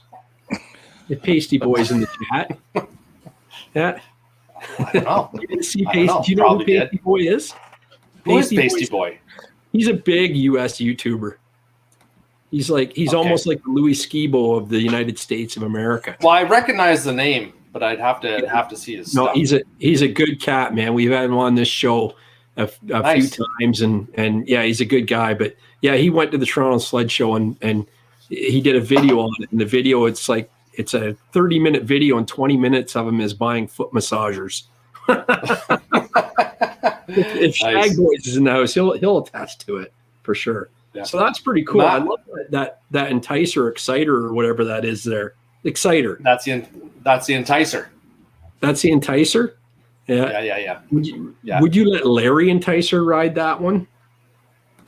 Oh, I don't know. Does Larry have the balls to ride that? I don't know. It's got a 540 in it, right? It's not a 250. Ooh. Challenge accepted. Yeah, that would be awesome with a 540 in it. Yeah, I have a picture with Larry. Larry's a great guy. He's a really nice guy. I have a picture with him sitting on that enticer. That's cool. That's awesome. Yeah. But no, that's cool. Like we always enjoy seeing it at the show. It's like, I hope you go back because I think it's a cool booth. It's just like you said, it's mayhem. You can tell you put a lot of work into it. It's like chaos. I'll take what is the space that you've got there? Is it like 40 by 50 or something? You just go take this space, and I don't know what I'm going to bring, but I'm just going to dump it. Like, did you just unhook all the straps and back your truck in and then hit the brakes and let it all unload? You got to unload in like 10 minutes. And straighten your logo out, and then you're good to go. Yeah. Pretty much. Well, Keeley rolls out, and he's got his tool belt on and his drills, and he just starts hammering up walls, and it's an incredible thing, man. You should see the process. It's pretty crazy. Yeah. I live the process. That's I know exactly. You know exactly what we're talking about. Yeah. But we've done that for 8 years now, right? That's cool. That's cool. Yeah. Do you do it for business too, or for just exposure, just for fun, for the shits and giggles? Like what is the driving force there? All that, but mainly to be hanging with the boys, and as busy as it is, it's still a break, and we get to talk to a lot of cool people. Yeah, it would be fun. It would be fun. So is this the Benetton of snowmobiles here? That's Skittles. Skittles. That's a good name. That's Skittles 1.0. Oh yeah. So Keeley did that, and that started a revolution. A rev. Hold it. We got to get the sound effect. Yeah. What was the rev sound effect? It was just the crowd cheering. I'm gonna get another rev sound. We gotta get you back on another week because I'll get a sound effect. So there we go. The revolution. Yeah. So that really did. So there are a lot of people. You can Google that. There are a lot of guys that do the Skittles. I don't know, painting or panel colors. It's pretty cool. That's awesome. So people are actually doing that, eh? Oh yeah, for sure, man. I might get to wrap Corey Brock's new sled when he gets it that color scheme. I think that'd be good. He's probably not even watching now because he's probably watching the Polaris launch. Oh, wrong down button. I love the BW 200s, dude. Yeah, man. Tell me you still own this. No, I don't. But you know what? I'm looking for a 350. Nice. They put a 350 in these? Yeah, man. No, I always thought they were only 200s. No, there are 350s. Hard to find. Yeah. Wow. Yeah, no, I love that bike. That was pretty fun. Are you going to take the 350 out and put like a 500 two-stroke in it, or what? I think a 350 four-stroker would be great in that bike. I think it'd be awesome. It was a lot of fun. I'm not a bike guy, right? Like I fall over because I need like at least 3 wheels. But that's a lot of fun, that thing, man. Oh, it was good. Now, has it got one shock on this side, or is there a shock to match it on the other side? Yeah, it's got 2 shocks. That one on the other side. Yeah, that has 2 shocks. Yeah. That's cool. Yeah. I love that TG pipe on it. That's awesome. Or exhaust. That bike I couldn't get to run right. I tried everything to get that to run right, man. Oh my God, pull my hair out. Yep. Yeah, I'm sure the other guy got it and it's running fine right now, but I could not get it to run right. Yeah, that's crazy. I love it, man. They would be a blast to ride. That's the thing. Like I'm 52, so I know that age. Like that age is when I was growing up, and it was like. You wanted one, you could never get it, and the 3-wheelers are big, and it's like, wow, right? Did you ever own a tri-moto? A buddy of mine had, and it was a wheelie beast because the motor was behind you. Yeah. Yeah, it was good. It was fun. It was a lot of fun. I had a lot of 3-wheelers. Yeah, that's cool. That's one of the most popular sleds that we ever did, that XLT. Right on. It looks great. I did that in my tent beside my house. I remember those days. Right on. Yeah. That was. Go ahead. You've had some insane builds, man. Like, it's just where do you come off? Like, do you plan this out and then go buy that sled, or did you buy the sled and go, what am I going to do with it? No, honestly, we sit around. We'll go fishing for a weekend with all the guys. We just sit around and we have a couple of drinks and we talk about the stuff that we should do, and all of a sudden, something's created. That's it. Cool. Do you go fishing with Max Cole? He's your moderator for your Facebook group, LOL. Yeah, Max is a good lad. I talked to him. I've talked to him a bunch of times. For sure. That's awesome. Is that an inside joke there or what? No, for sure. No, we have the PowerModz Army. Oh yeah, they're right on. Perfect. Yeah, it's a Facebook group. Yeah, for sure. That's cool. Yeah, for sure. I think I got kicked out of that. I don't know. After we kicked you out. Not worthy. Yeah, I do love your mitts, man. When I had my '69 Nordic, I was wanting to buy them, and it was like, oh, can I swing it? You and I chatted online a lot about the. You were going to put me in a MotoFist snowsuit, and I just didn't pull the trigger on it. I was looking for snow pants, and I was going to buy the snow pants and those mitts, but I never did. And then then MotoFist, and then now MotoFist is now gone. So pretty much, yeah. I've got 509 gear now, boys. Though, so I'm. Oh yeah. Yeah, I'm a pro. Nice. I love my 509 jacket, by the way. It's freaking awesome. 509 is great. I keep looking down on my arms to see if they're still there because it feels like there's no weight on them anymore from my Skidoo coat. Yeah. My Skidoo coat is so in the arms, and it's like the 509 coat is like, I keep looking down and going, do I still have arms? Because I was like, I don't feel them. And it's like, it's awesome. The motion, and I don't get a sore neck anymore because the actual zipper goes all the way up. Yeah.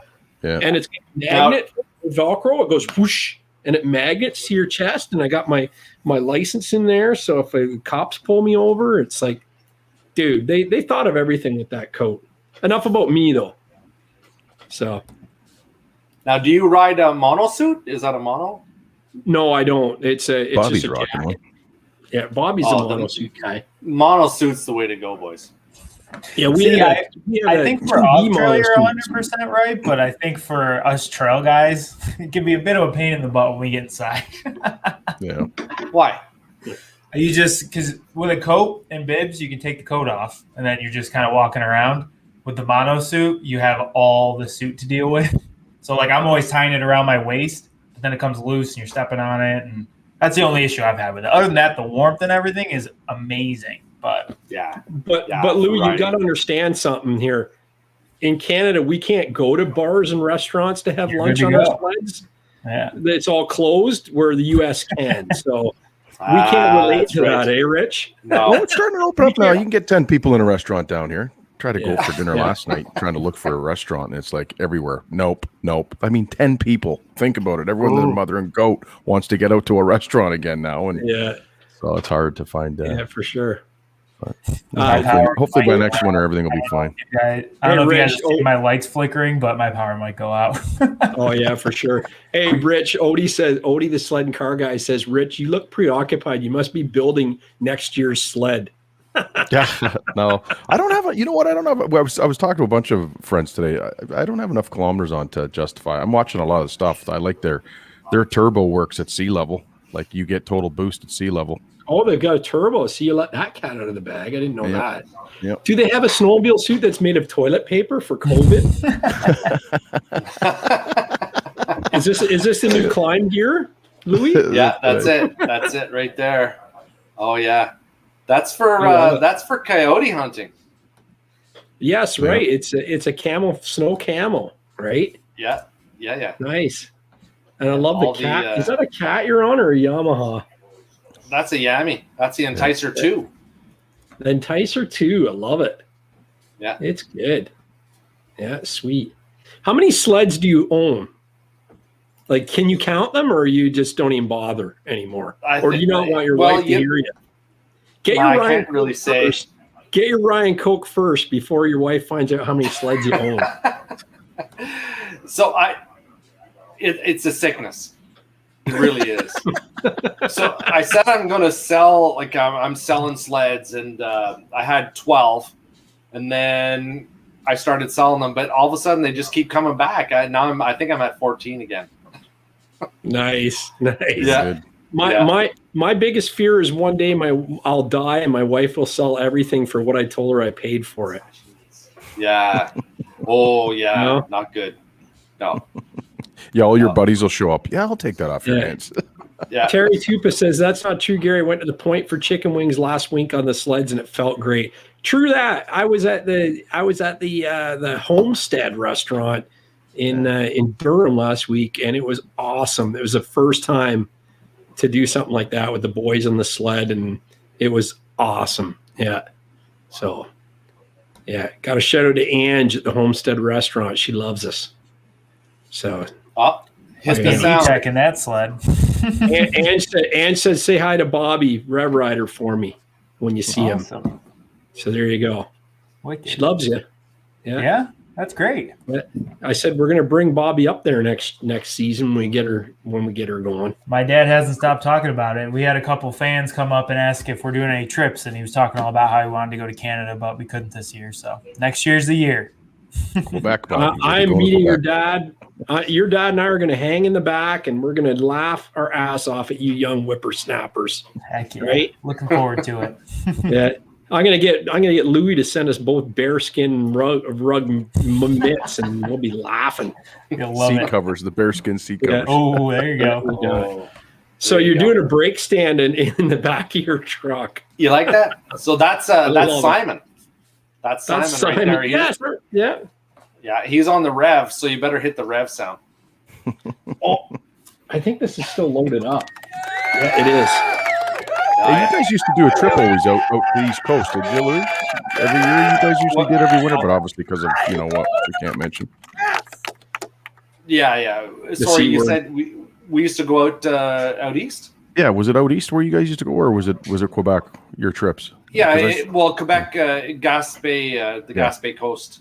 Yeah, 100%. It's pretty good out there. It's a good time. Right on. Yeah, it looked nice. Tight trees, yeah. But that's the rev, smoking it up. That's why I'd have to say that's one of the most popular revs on the internet. It's insane.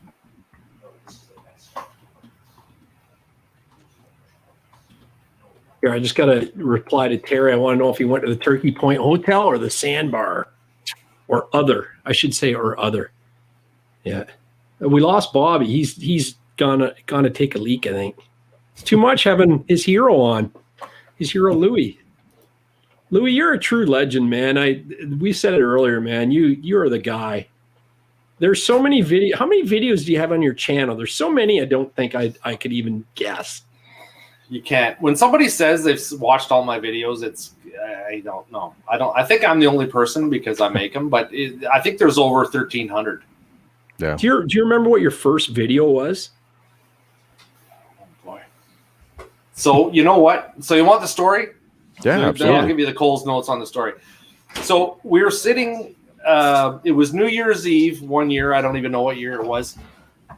And there was my wife and I. It was before we had kids, and my brother and sister-in-law were here as well. And I clicked on to a YouTube link, and it was a guy who pulled out a check, and he said, "Oh, there's my check from YouTube. It's $10,000." What? And I said, "Yeah, man." I'm like, how did they pay that low? Every check I get from YouTube is like $100,000. I know. Well, this is way back, right? So I looked over. I said to my family, I said, "This guy just made 10 grand, and this is what he makes a month. I'm gonna do this. I'm gonna make So that was New Year's. So that's on air because all these guys that think they can make 10 grand a month. There's no way you're making. That was the first ones. Like. These are the early guys. Bobby, so this is. Have you ever made? Just hold on, Bobby. Have you ever made 10 grand in a month? Honestly.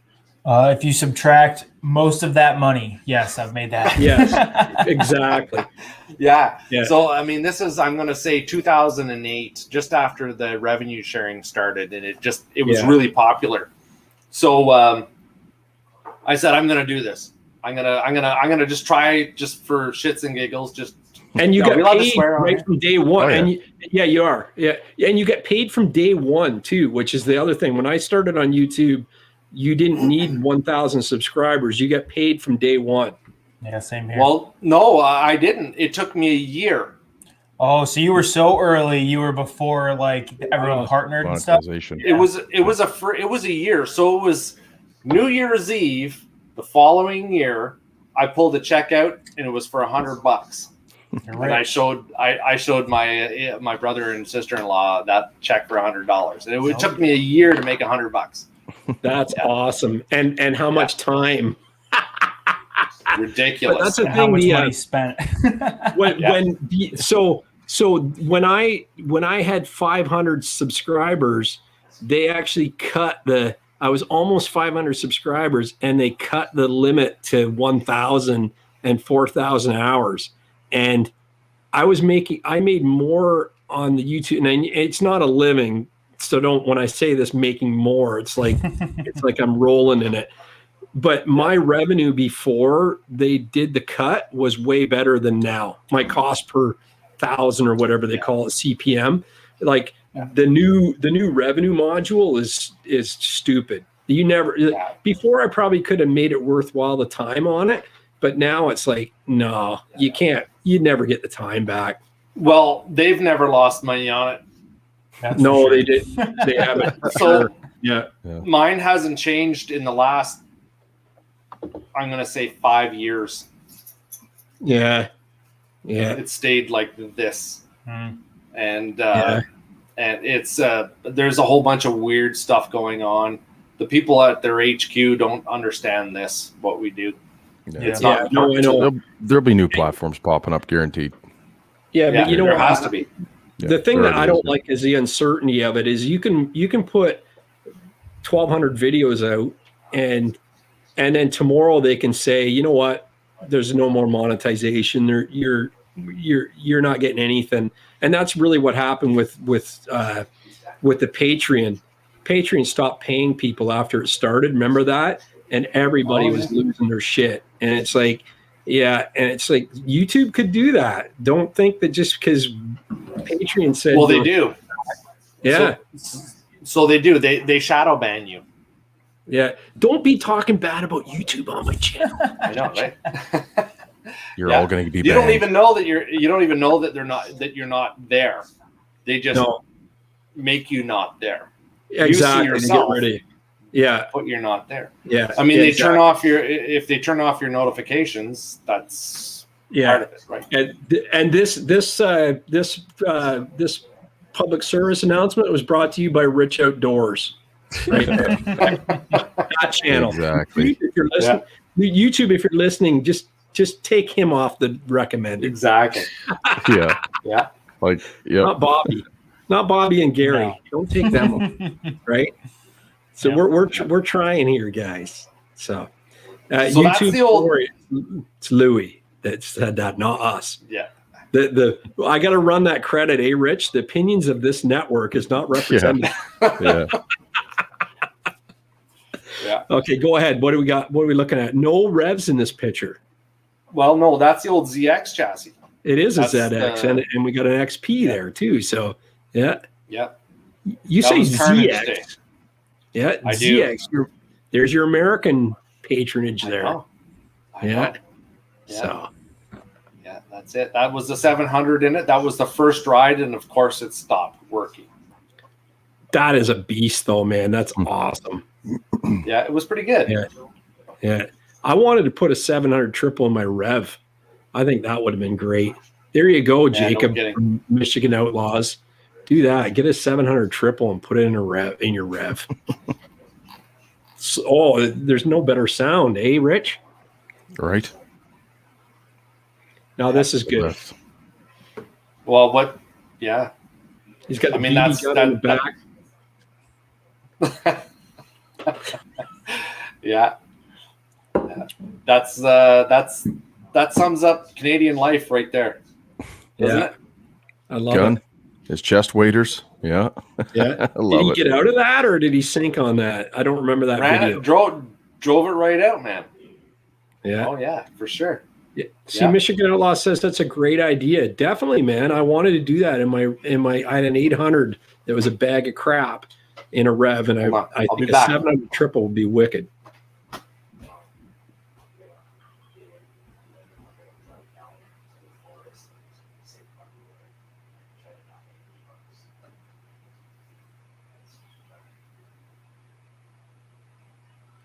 Man, we're 2 down. I know. So, Bobby, how's things going, eh? Going pretty good. So lots of talk about these Polaris sleds going on. I know, but I love the fact you got on a Lynx, man. I think that's really cool. For sure. Oh, Tony Cat, he's showing you the love, man. That's appreciated, man. Tony Cat, we haven't seen him in a while. I've been trying to meet up all winter. It's just been tough. We keep hitting each other in opposite weekends ride-wise, so hopefully we can make it happen before all the snow melts. I'd love to ride with Tony, too. He's a good fan, man. He's a huge supporter. Thanks, Tony, man. Means a lot. Mark Bowe says, YouTube shutting you down? Yeah, it kicked out 2 people already. See, it worked, eh? We said, don't blame us. Yeah, them. now they're gone. Mark Bowe had a great video out. He's talking about his love for the Blizzard 600R. You got to watch that on his channel. Awesome. Hey, Mark Bowe, and click that subscribe button when you're at it. And Mark Bowe, click that super chat button when you're at it. for the no problem. The Polaris release is hot. Is it really? That's not good for Skidoo. A lot of cool mountain stuff. The trail wise, I mean, I don't want to let down the Polaris viewers, but I didn't see too much crazy going on trail wise, but I haven't really been able to load the website, so we'll see what happens when I can get that loaded. Why doesn't Louie have this broadcasting on his channel? I never offered it to Louie. I mean, I think we only get 2 channels to broadcast. And really, do you need to go anywhere else than Rev Rider or We don't want you guys to get confused, Keep it simple. Exactly. And then there are 2. Yeah. Yeah. Mark Bowe can't afford it. Sorry. He spent too much on gas money not riding with me this year. Okay, what do you get there? Boys. I thought you were going to get a prop. Were you going to get a prop? No. Uh-oh. What's that? I hear a video. You missed some. No. You missed some good chats. Well, did I? Darn. Yeah, like they said that YouTube kicked you and Rich off for all the bad things you were saying about YouTube. Yeah. See, Bobby and I love YouTube. We think it's the greatest things ever invented. We think everybody should just get rid of all their terrestrial TV and just watch YouTube. It's true. I do agree with that. I do agree. Yeah. 100%. Tony Cat's going to be up they'll be up in March 12th to 14th, wherever that is. Okay, what do we got here, buddy? This is your chaos. So that's the chaos. I forget what it even looks like, man. Yeah. So what's the story with that? You sent it out there to ride it. COVID came and... Yeah, it's in BC right now, up on a shelf with 26 kilometers on it. And it's been waiting for me for a year to go and ride. And my back is bad, so I can't go do it. And COVID, kind of.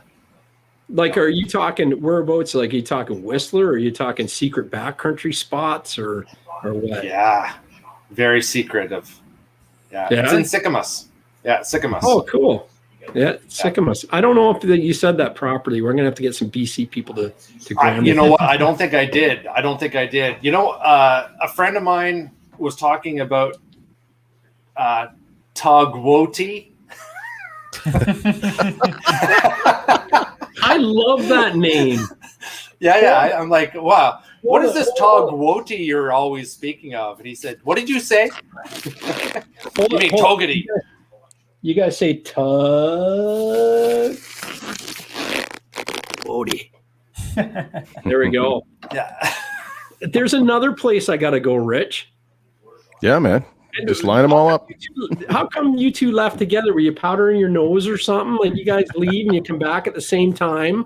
Bobby, what's going on? They were going to go start their own stream. They don't need us. It's like, they had to go see the Polaris stream. It's like, what was it being announced on the Polaris stream? You know, if anyone comes back here after the Polaris stream ends, we're just going to shut it down. We're gonna kick them off, lock them up. You have to put a super chat in to gain access to this great quality content. Hey, Louie. Louie was just telling me he's going to let me come out to BC to Sycamus and ride his chaos, Rich. Right on.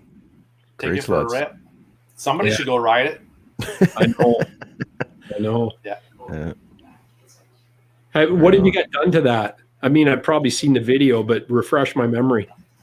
You know what? All I did, because I had to get it out there fast, all I did was the titanium front end. That's nice. I'll lighten that up. Some Fox shocks. And I think that was about it. But I have like a full carbon, like the Next Tech carbon sled, full carbon fiber suspension for the rear end, for the back end.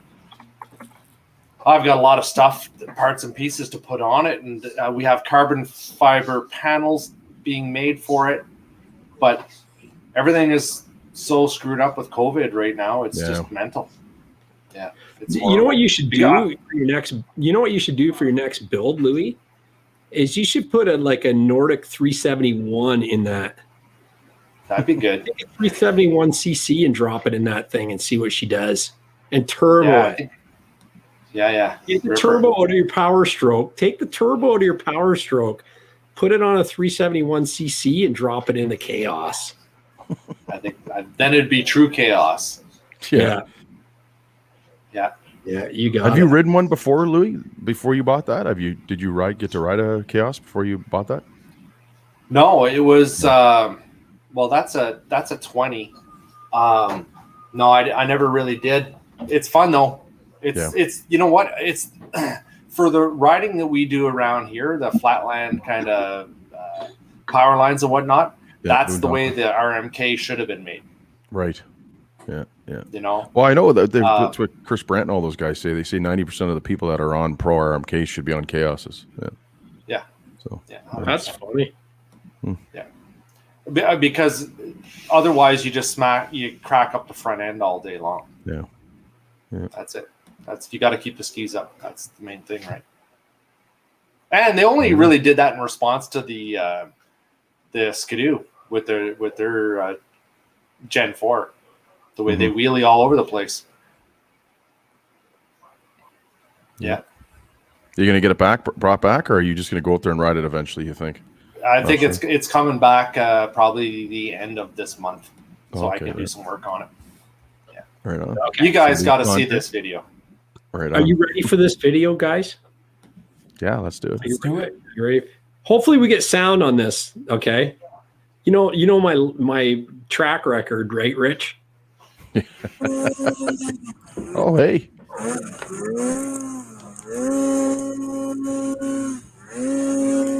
That's awesome.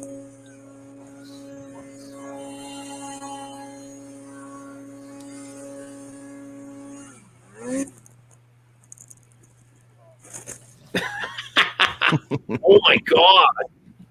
That's an avalanche. Oh man. That's insane. Yeah. But that's the Exo sled. That is wicked, man. I love that. Hey, you know what? It's not a Rev Rider side hilling. Yeah, it's not a Rev Rider 550 come up in the suggested. I love that. I mean, I can't believe that. I don't like that at all. Breaking my heart. That's not good. That's not. Was that you on that? I thought that was you on that. Look at this one. It comes up.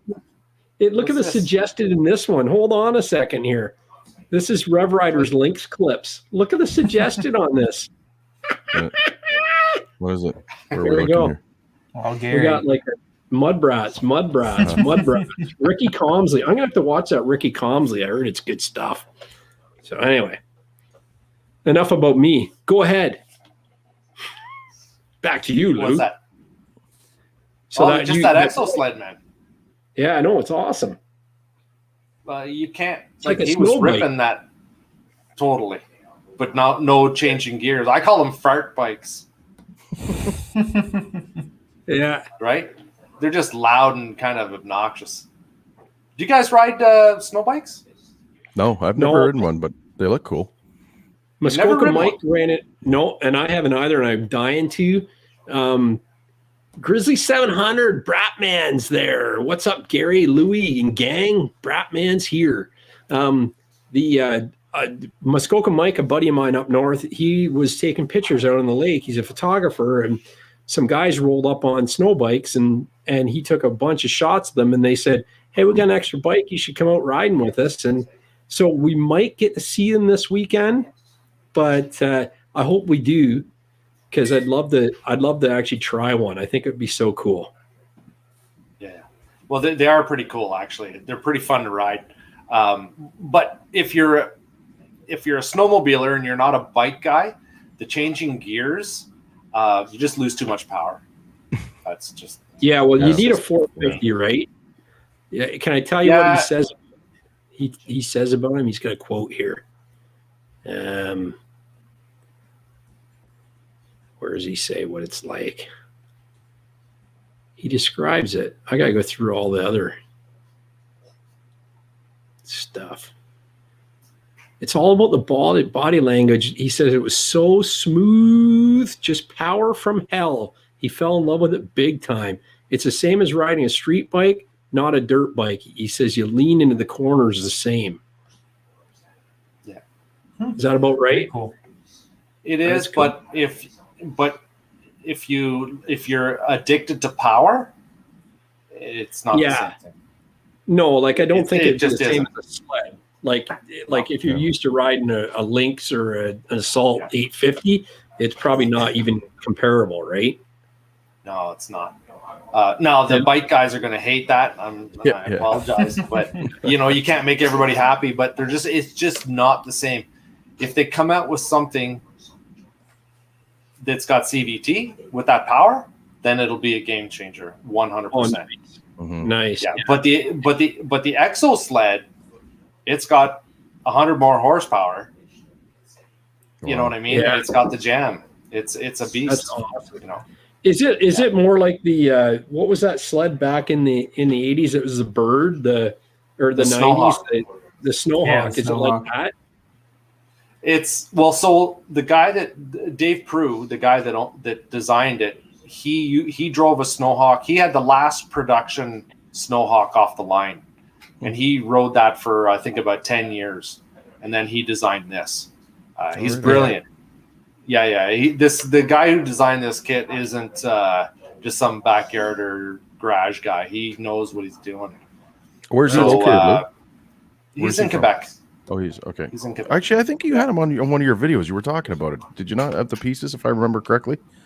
Last year, yeah, I do remember that. Okay. Yeah, he was driving back from BC, and he called me on the phone. He's like, "Hey, I'm coming back from BC. I'm driving through Ottawa. You want to see what I got?" And I'm like, "What do you got?" He said, "I have a single ski kit for a Polaris." I'm like, "Yeah, stop in, man. Let's try this out." And it was like literally that day we saw him. Yeah, very cool. And see, I didn't answer the phone when he called me. You got to answer the phone. Every time, man. I know. You know what? Yeah. I'm learning, right? I'm learning. Or else it would have been a single ski kit for a Nordic, $399. All right. So this is actually Rev Rider here. He'll talk about this when we're done.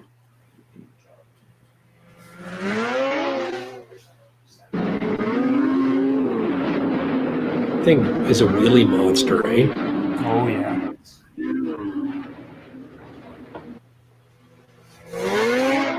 How many times did you just about hit your backpack there?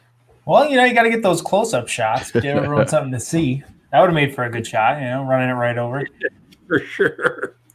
It's a fun sled, though. I had somebody say in the review that they got sick of the front end popping up. I think they said, by the 10th needless wheelie, I was done. And I wasn't even really trying to lift the skis and a lot of that stuff. As soon as you applied throttle, being uncoupled, it just lifted the skis.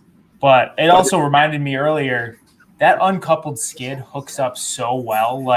It's just putting the power to the snow. Whereas, with a coupled skid, you kind of start to lose some of that track pressure because, the suspension's compressing. or I could be wrong on that. I don't know, but it made the most of that 1.5-inch track. Like it hooked up great. That's cool. Is it 1.5 the standard issue on those, or I thought that's actually that's the only track the US models come with is a 1.5 ice ripper. Right on. See, that's the thing. In Canada, we get 1.25 inches because of exchange. Oh, you do? Wow. Got me on that. Rich, go. Rich is coming back. Yeah. Bruce Stewart's going to be sending it to Dakers Friday to see the new sleds. Going to be riding, just driving up. Dakers is where you always go in the spring, right? Oh yeah. Yep. They're bringing all their Skidoo's bringing all their new sleds there, so you can go check them out. We don't have the demo rides this year, but you can go and look at them in person and stuff. That's cool. I seen Barry has launched theirs too. They've got a spring open house, so that's cool.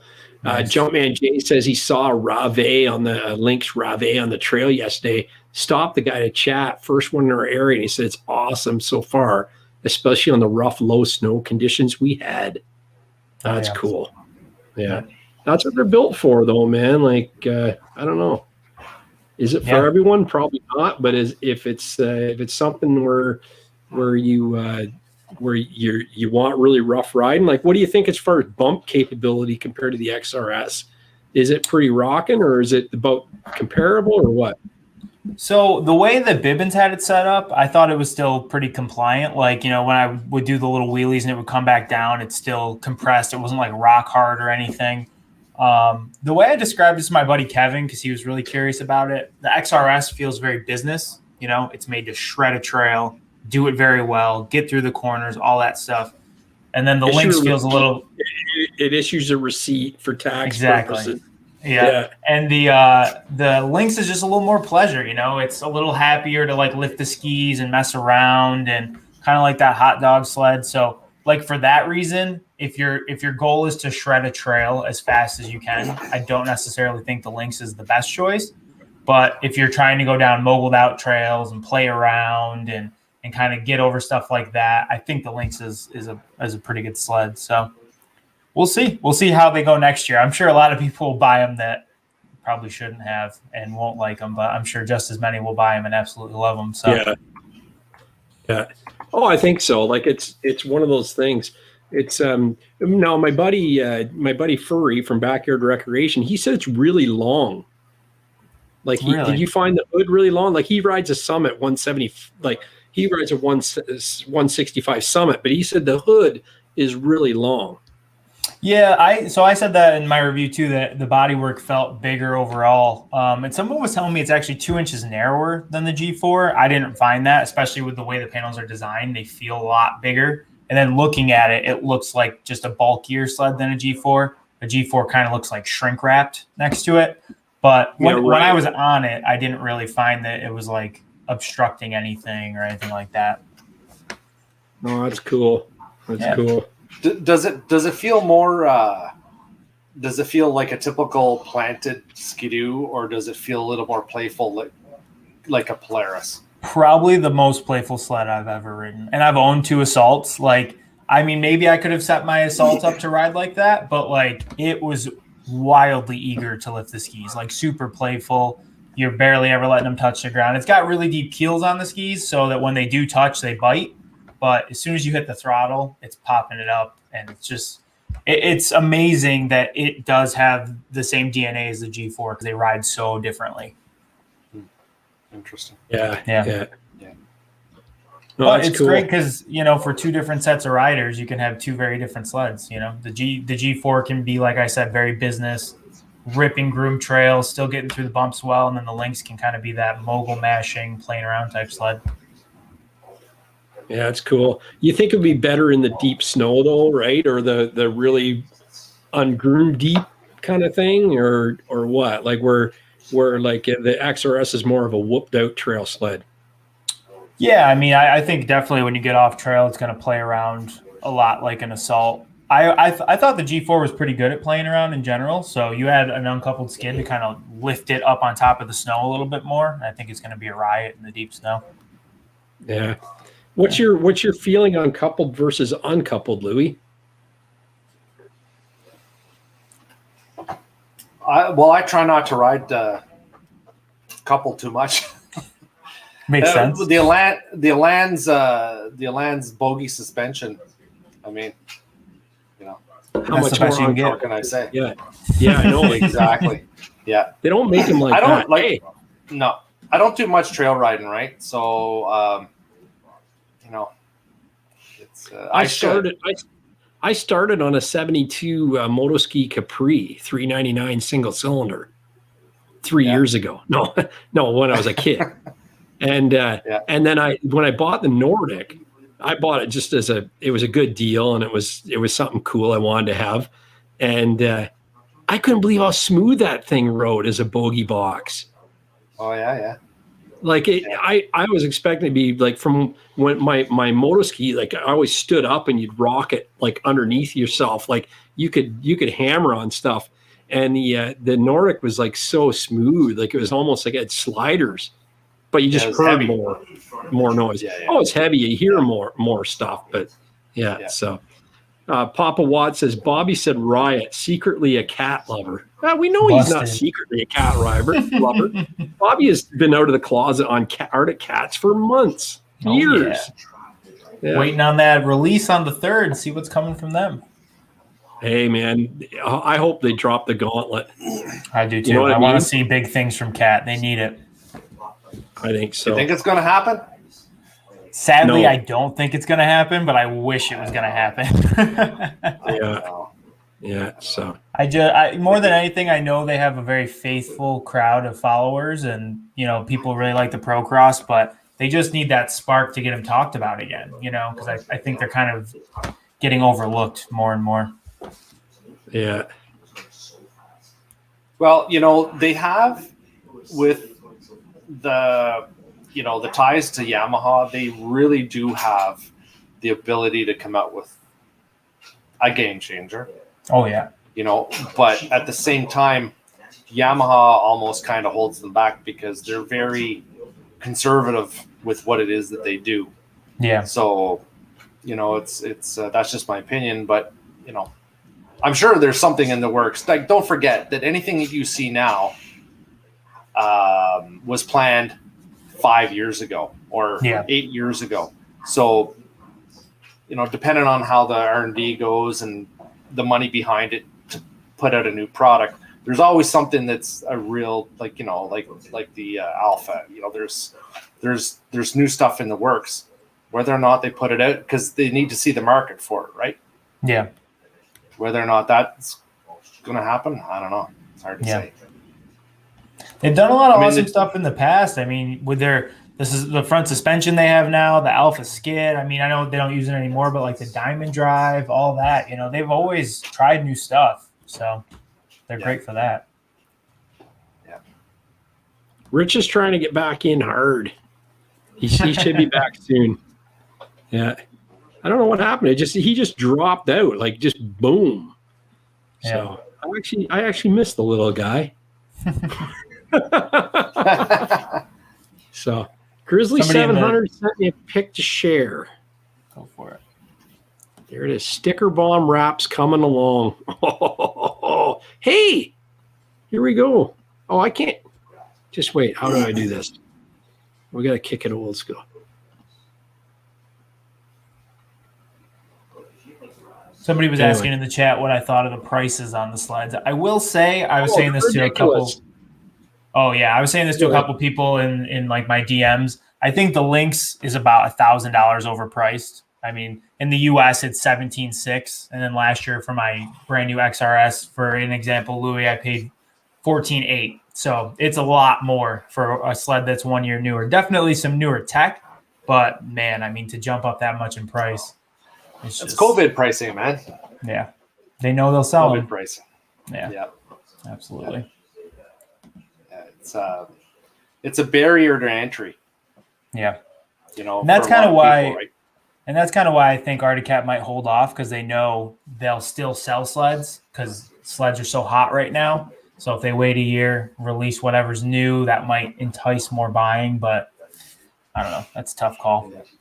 Now, does Arctic Cat still have a whole bunch of leftover inventory like they had for years? They did for years, like you said. But in my area, the Arctic Cat dealer around here that kept their prices pretty high and couldn't get rid of sleds pretty much has like 3 sleds left now. So from what I'm seeing, basically everybody's cleared out. So maybe they'll bring back in-season buying too. That might help them.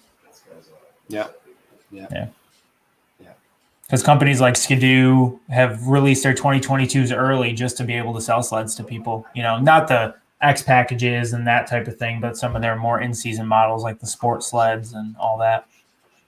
Yeah. Good. Yeah. Well, I mean, even the oldies are selling for ridiculous right now, right? Yeah. Everything is selling. Yeah. It is a seller's market. There's no doubt. It is, definitely. And the dealers know that, and they're going to get their little bit extra money. So did you say this earlier? Would you ever put a triple back in one of your sleds? Like an old 2-stroke triple? I'm going to say no. Yeah. And the only reason is because I'm tired of tuning carburetors. There you go. That makes sense. That's it. That's the only reason, man. It's and they're kind of heavy. Yeah. I'm looking for a single banger with a lot of power. Nice. That'd be a cool build. That'd be my thing. I'd like to build a snow bike with a CVT engine that has good power and good bottom end torque. Yeah. But hard to find. Yeah. You know. Absolutely. It's hard to find. So I had kind of high hopes with the 400 and the Yamaha, the new Yamaha. What do you call that? What's that little Venom. kid sled? The Venom. Yep. Yeah. That's a pretty cool motor. And if it is what I think it is, it's like basically the Arctic Cat M800 motor cut in half. Yeah. Yep. And we were going to do that 2 years ago. We were going to split one of those motors, machine everything out, and build that same engine. This is fucked. I hate technology. Tell us how you really feel, Rich. Fucking cock chowder, man.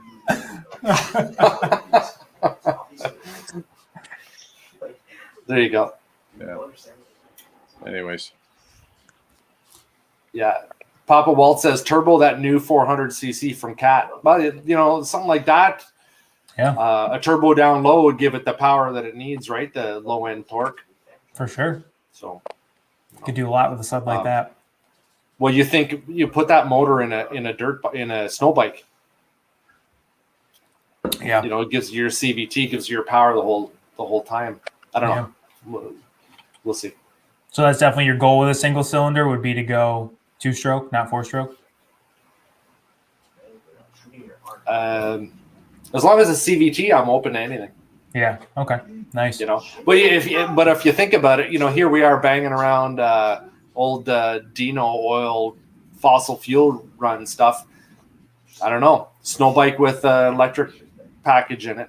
Yeah. Oh yeah, for power sure. all Like day long. Power. Yeah, it would have the power. Like I said, if you put it on the chaos mode, that they would be nuts, right? So It'd be nuts. Corey Brock said, "Did you see the Black Widow snow bike at the custom section, of the Toronto Sled Show, with the 800 rev motor in it?" Yeah, I Would saw that have that. actually It's very worked? cool. Would it Huge. work, or would it be too much weight? Yeah, it would be. Oh no, it works. So there's another guy. His name is Les. I think it's Les Brocker on Facebook, and he has a YouTube channel. Go and look at his 800 Rotax on a snow bike build. He rips those things. It is he drives all the snow bike guys crazy because it's got so much power. It's wicked.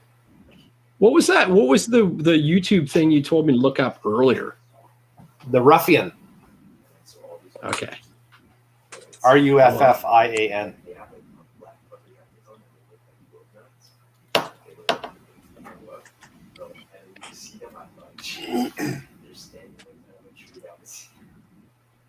Doesn't make any sense. One computer's working, the other one's not. Ruffian? IAN. IAN. Yeah. Ruffian horse comes up. It's a horse. It's the documentary of Ruffian the horse.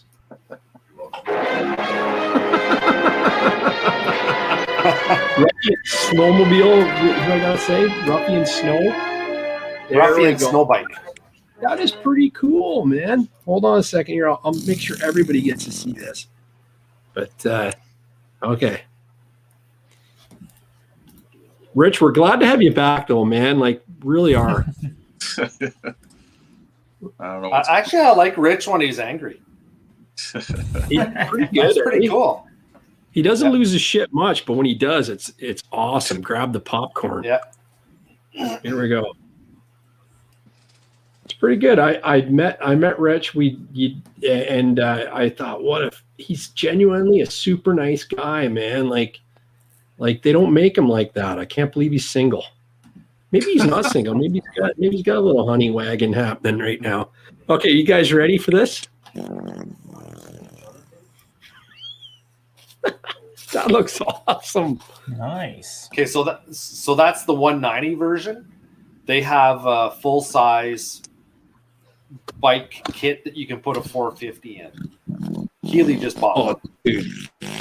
Dude, that's awesome. It's small though. It's like a mini bike, eh? But that's a small version of it. But he's got got a full size version. Yeah, it's pretty cool. But it's purpose it looks built. light. It looks really light. It's definitely lighter. Yeah, for sure. That's wild. That's cool.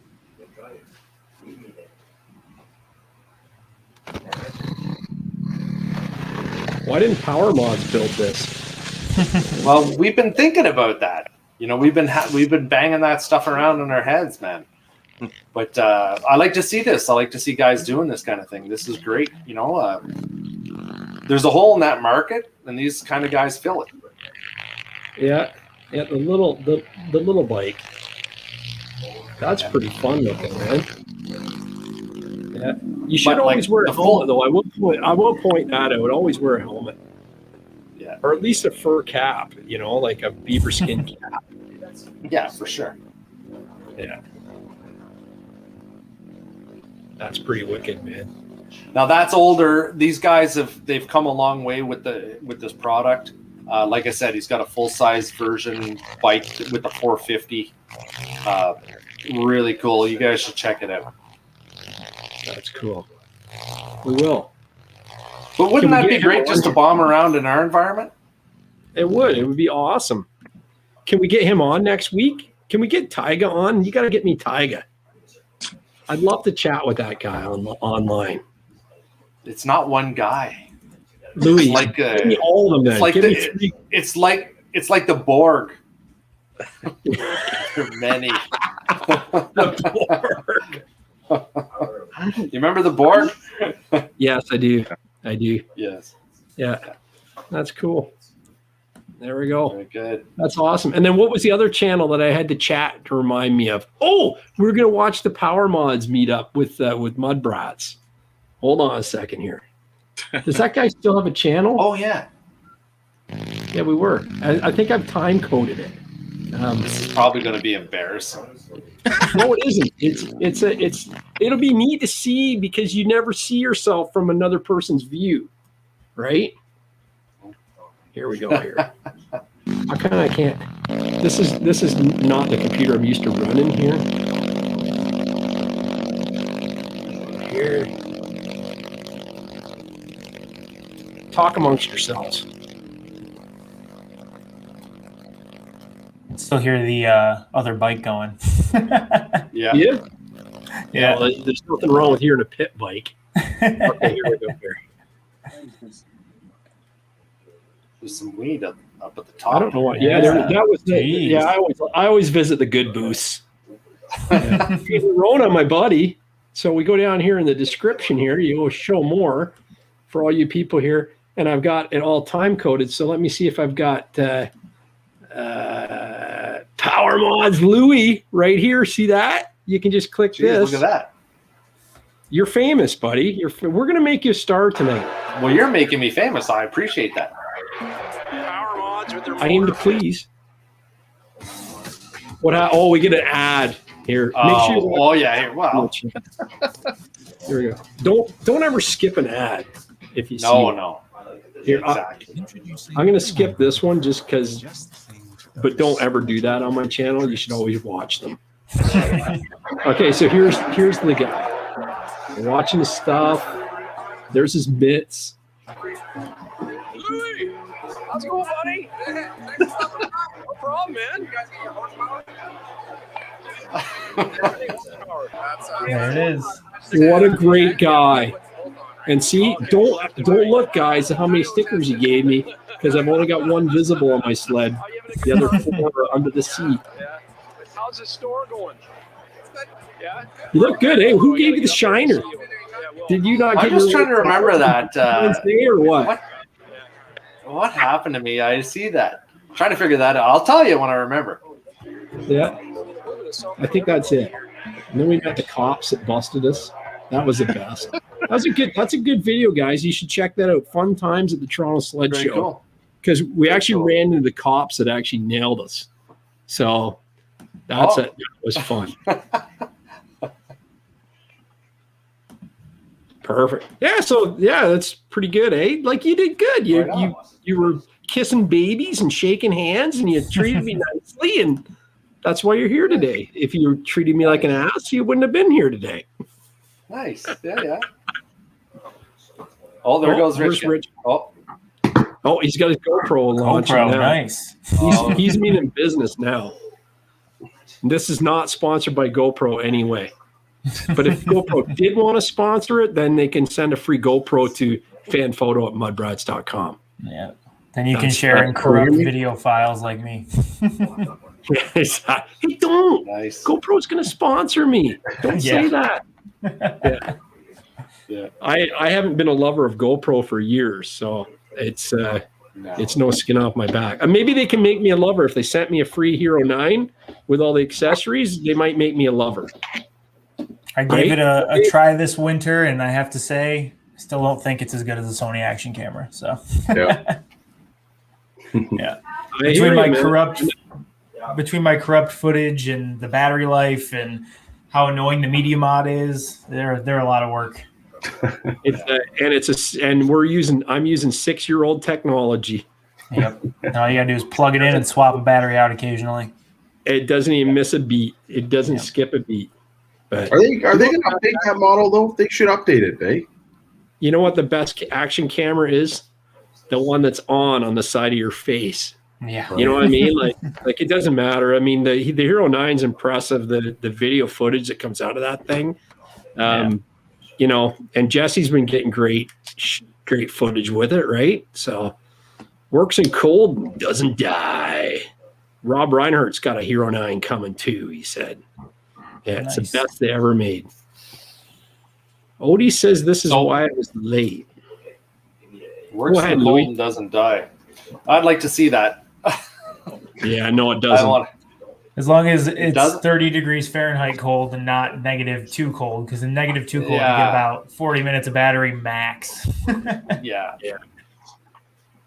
Okay, so sorry. Before Rich, I was trying to get you back in because I had to pee so bad.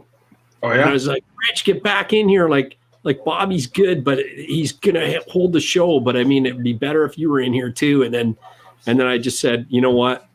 Dan Bratman Robinson sent me this picture, and I went, okay, I gotta actually take a leak before I show this because it's too good. Look at that. Ooh. Wow, man. I bet you there's PowerModz stickers on there. If there isn't, let me see. If Where I did can we find see it. that? We've seen that before somewhere. No, he Yeah. did his ZX. He did his ZX. This is his new one. Right on. So, yeah. Nice. I don't see any PowerModz stickers, but we could probably hook him up with one. Well, we'll get him some. I see Dan all the time at the show. Yeah, for sure. You know him too, right? He's a good cat. He's Yeah, coming yeah, up for with sure. videos. We had a chat with him at Rossa Road there. So, yeah, he keeps messaging me and saying, get that video up, Gary. And I was like, yeah. Yeah. Oh, you want another Ryan Coke? Somebody got a book. No, I don't know. Somebody's knocking on the door. Oh, no. Oh, yeah. Okay, so listen, there was something else we were supposed to there's something else we were supposed to look at on the YouTube. I can't remember what it was. There was that. We seen Louie. We seen the Ruffian, which I think is so cool.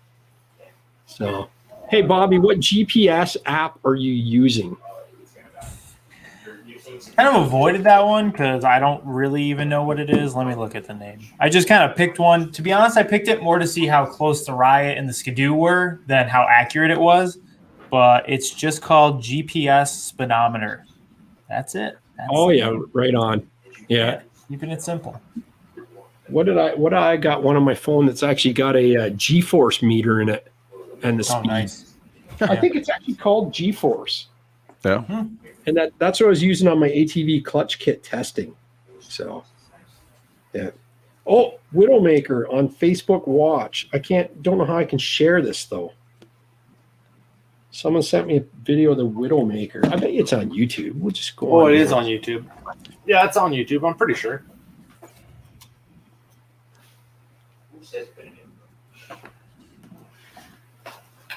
So what's next in the build window there for you, Louie? Finishing my studio, get the studio done, and then it's finish the 925 Elan. Oh, 925. That's awesome. Yeah. Yeah. Yeah. And then ship it out west and then ride it in the mountains. Oh, what year That's is the that? plan. That Elan, Louis? Well, it's actually, I would say that it'd be considered whatever year I finish it. That'll be the year it is.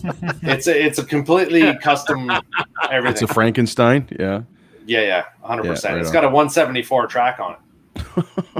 Oh, that's awesome. That's awesome. Yeah, 3.2 inch paddle, and it's 13 inches wide track on it. Very good. Oh, that's wicked. It's very flickable. It should be, but that's the plan. I think that one's been in the works for 6 years. Jeez, hey. I'll get to it. Yeah. Hey, that's the thing. You can't ever finish anything. Okay, so I don't know whether you guys will be able to hear this, but this is what was it, an 800cc rev engine in this? I think so, yeah.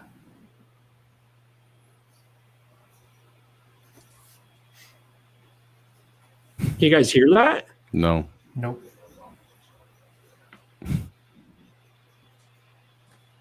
It's very brappy. That's crazy.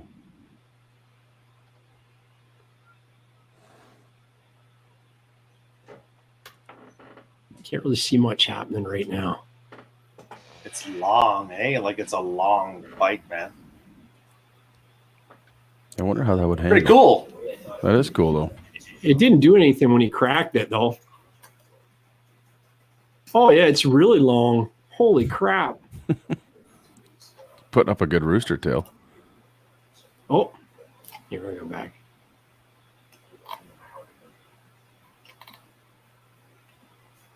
It sounds really good if you can hear it. Oh, yeah, that's pretty cool.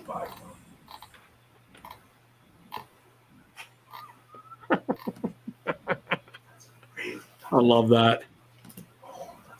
I'm trying to find you this one other video here. There we go. Sorry about that, folks. Are we still there? Yep. Oh, yeah. Awesome. Yeah. That's cool. Thanks for sending that, Corey. That's awesome. Nice to see. Everyone says the Polaris colors are pretty rocking. Did you guys see any of them? I think that's where Rich secretly went. He went to the launch. Oh, I didn't actually. I had it over here playing in the background, but unmuted. But what it was my VPN ended up crashing everything on this side, and it wouldn't stop. So did Polaris come out with the turbo? Yes. Oh yeah. Yes, they did. Yeah, it's got and the Yep. boost is at sea level as well too. So it's going to be kick-ass on trails.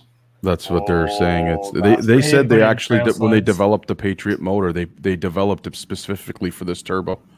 So Really? yeah. That's wild. Wow. Eddie Whitworth says, is the track on the Elan 13-inch wide because you're using the original tunnel? It's 15. Oh no, 15? on the 925 Elan, we made so we kind of built the platform off the Articat chassis, the Articat race chassis, which is 13. I think they have a 13-inch track on that. So that's what we did. So that's why I wanted it nice and. There's a bit of a debate between the 16-inch wide track and a 15-inch wide track. And you guys feel me out on this. And does it make sense if you think about it? Between the Skidoo and the Polaris, right? Like a Skidoo is generally a more stable platform on the ground. But it's got a 16-inch wide track, and the 15-inch wide Polaris just seems to me to feel more, flicky is their patented term for it. Yeah. Well, then what if you move that to a 13-inch wide track? That's kind of why I did that. Right on. Oh, nice.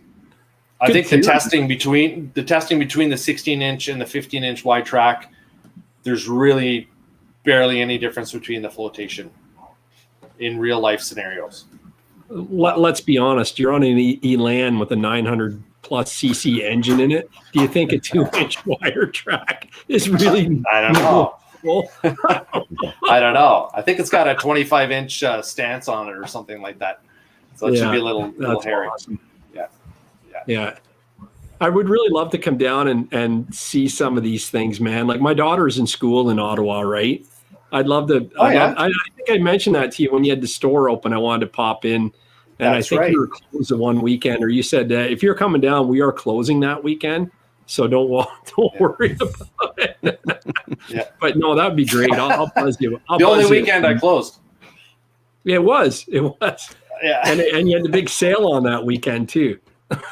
It was and then I seen on Monday it was the Midnight Madness weekend, open all night. So that's cool. You got to come up. You got to come up and check out the proving grounds. I'd love to rip on some of those old beasts with you, man. Like when you have mountain skis on an old Elan, that is so cool. That would be a blast, man. Yeah. I loved ripping my Nordic. It was just I laughed the whole time, So it's pretty cool.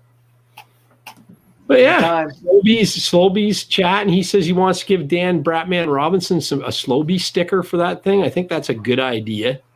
We should get some Slowbee stickers on there. So you hit him up there, Dan. He'll shoot you some. So I don't see a Mudbrats sticker on that thing. You have to look again. I'm sure he had one. I'll get you some Mudbrats stickers this weekend. So I got some Kick-Ass 509 stickers too. I'll make sure you get one of those as well. So not the real good ones, because I'm going to actually keep those for myself, of course. But, there you go. Yeah. So Louie, still got some Titan stock in the back there, I see, eh? I think I have 6 helmets left. Oh, right on. This season. All right. Yeah. There you go. And how do the people find you? How do they find you? Okay. How do people find you? PowerModz.com. PowerModz.com, right? And I'm everywhere. And you got some good deals on helmets? Yeah, for sure. Yeah. Okay, perfect. Hit up if you contact me offline, like don't go through my website, just hit me up personally, and I ship all over the place down the States. I'll put your cell phone number up on the screen then. You want that? Oh, yeah. I get calls every day, man. You have no idea. It's hilarious. And your I'll put your home number and your cell phone number up on screen there. So Sure. Yeah. Sure. Start handing out your kid's cell phone number and let him deal with it. Yeah, you want to be a YouTube famous star, buddy? Here, you deal with it. Yeah. So yeah, for sure. But no, that's cool. That's good. Any other questions? We've been 2 hours and 23 minutes. Are we winding down, or are we just starting the show? Like we got to thank Louie for his time. That was awesome. That's awesome. Hey, good to be here. Well, thanks for inviting me. I really appreciate it. Anytime. You're welcome back. That was fun. I knew it was going to be fun. You're a good guy. You're a good shit. And tell us about the rolling up my sleeves. Like, that's a really neat channel. If no one's subscribed to that yet, make sure you go on there. He needs some help. He's only at 2,000 subs on that channel, and I'm one of them. Yeah. Yeah. And like, let's hear what that's about. Like, fill us in for people that don't know. Well, you know what? The guys on PowerModz kind of pushed me in that direction because all the fun stuff that I do that's not snowmobile related, they're like, you know, you should just make a separate channel for that stuff. You know, the things I do in the bush, the outdoorsy stuff that's, you know, not sled or ATV related.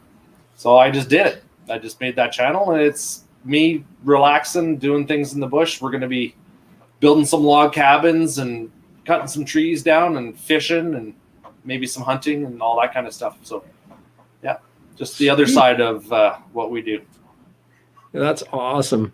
And like, is that always been part of your life, or is it more of a slow down thing for you? Like, what's your philosophy on that?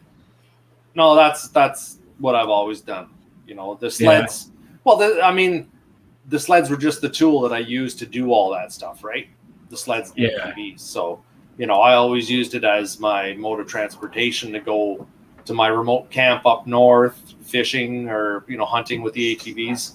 So yeah, it's just, I mean, that's kind of why we all do this. It's either recreation or as a tool, right? Yeah, that's right. That's right. Yeah, yeah, for sure. So, so yeah, cool. Come check it out. I appreciate the shout out there. Yeah. No problem. We will. And yeah, check out that. It's Rolling Up My Sleeves, right? Yeah. Yep. And check out that channel. It's pretty cool. I mean, you probably, if you're a fan of Louis already on PowerModz, you probably already heard of it. If you haven't, make sure you subscribe to PowerModz.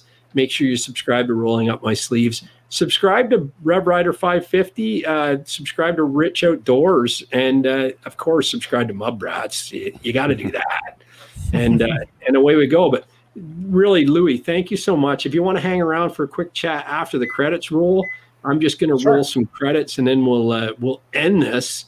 But hopefully everyone has as much fun as we did tonight. It was a great time. So thank you again. Yeah, it was awesome. Yep. Thank you, Energy Powersports, for sticking with us through all this, and away we go. Well, thanks very much for having me. I appreciate it. Anytime, guys. Thanks, Louis. Hey, guys. Hang out a bit, okay?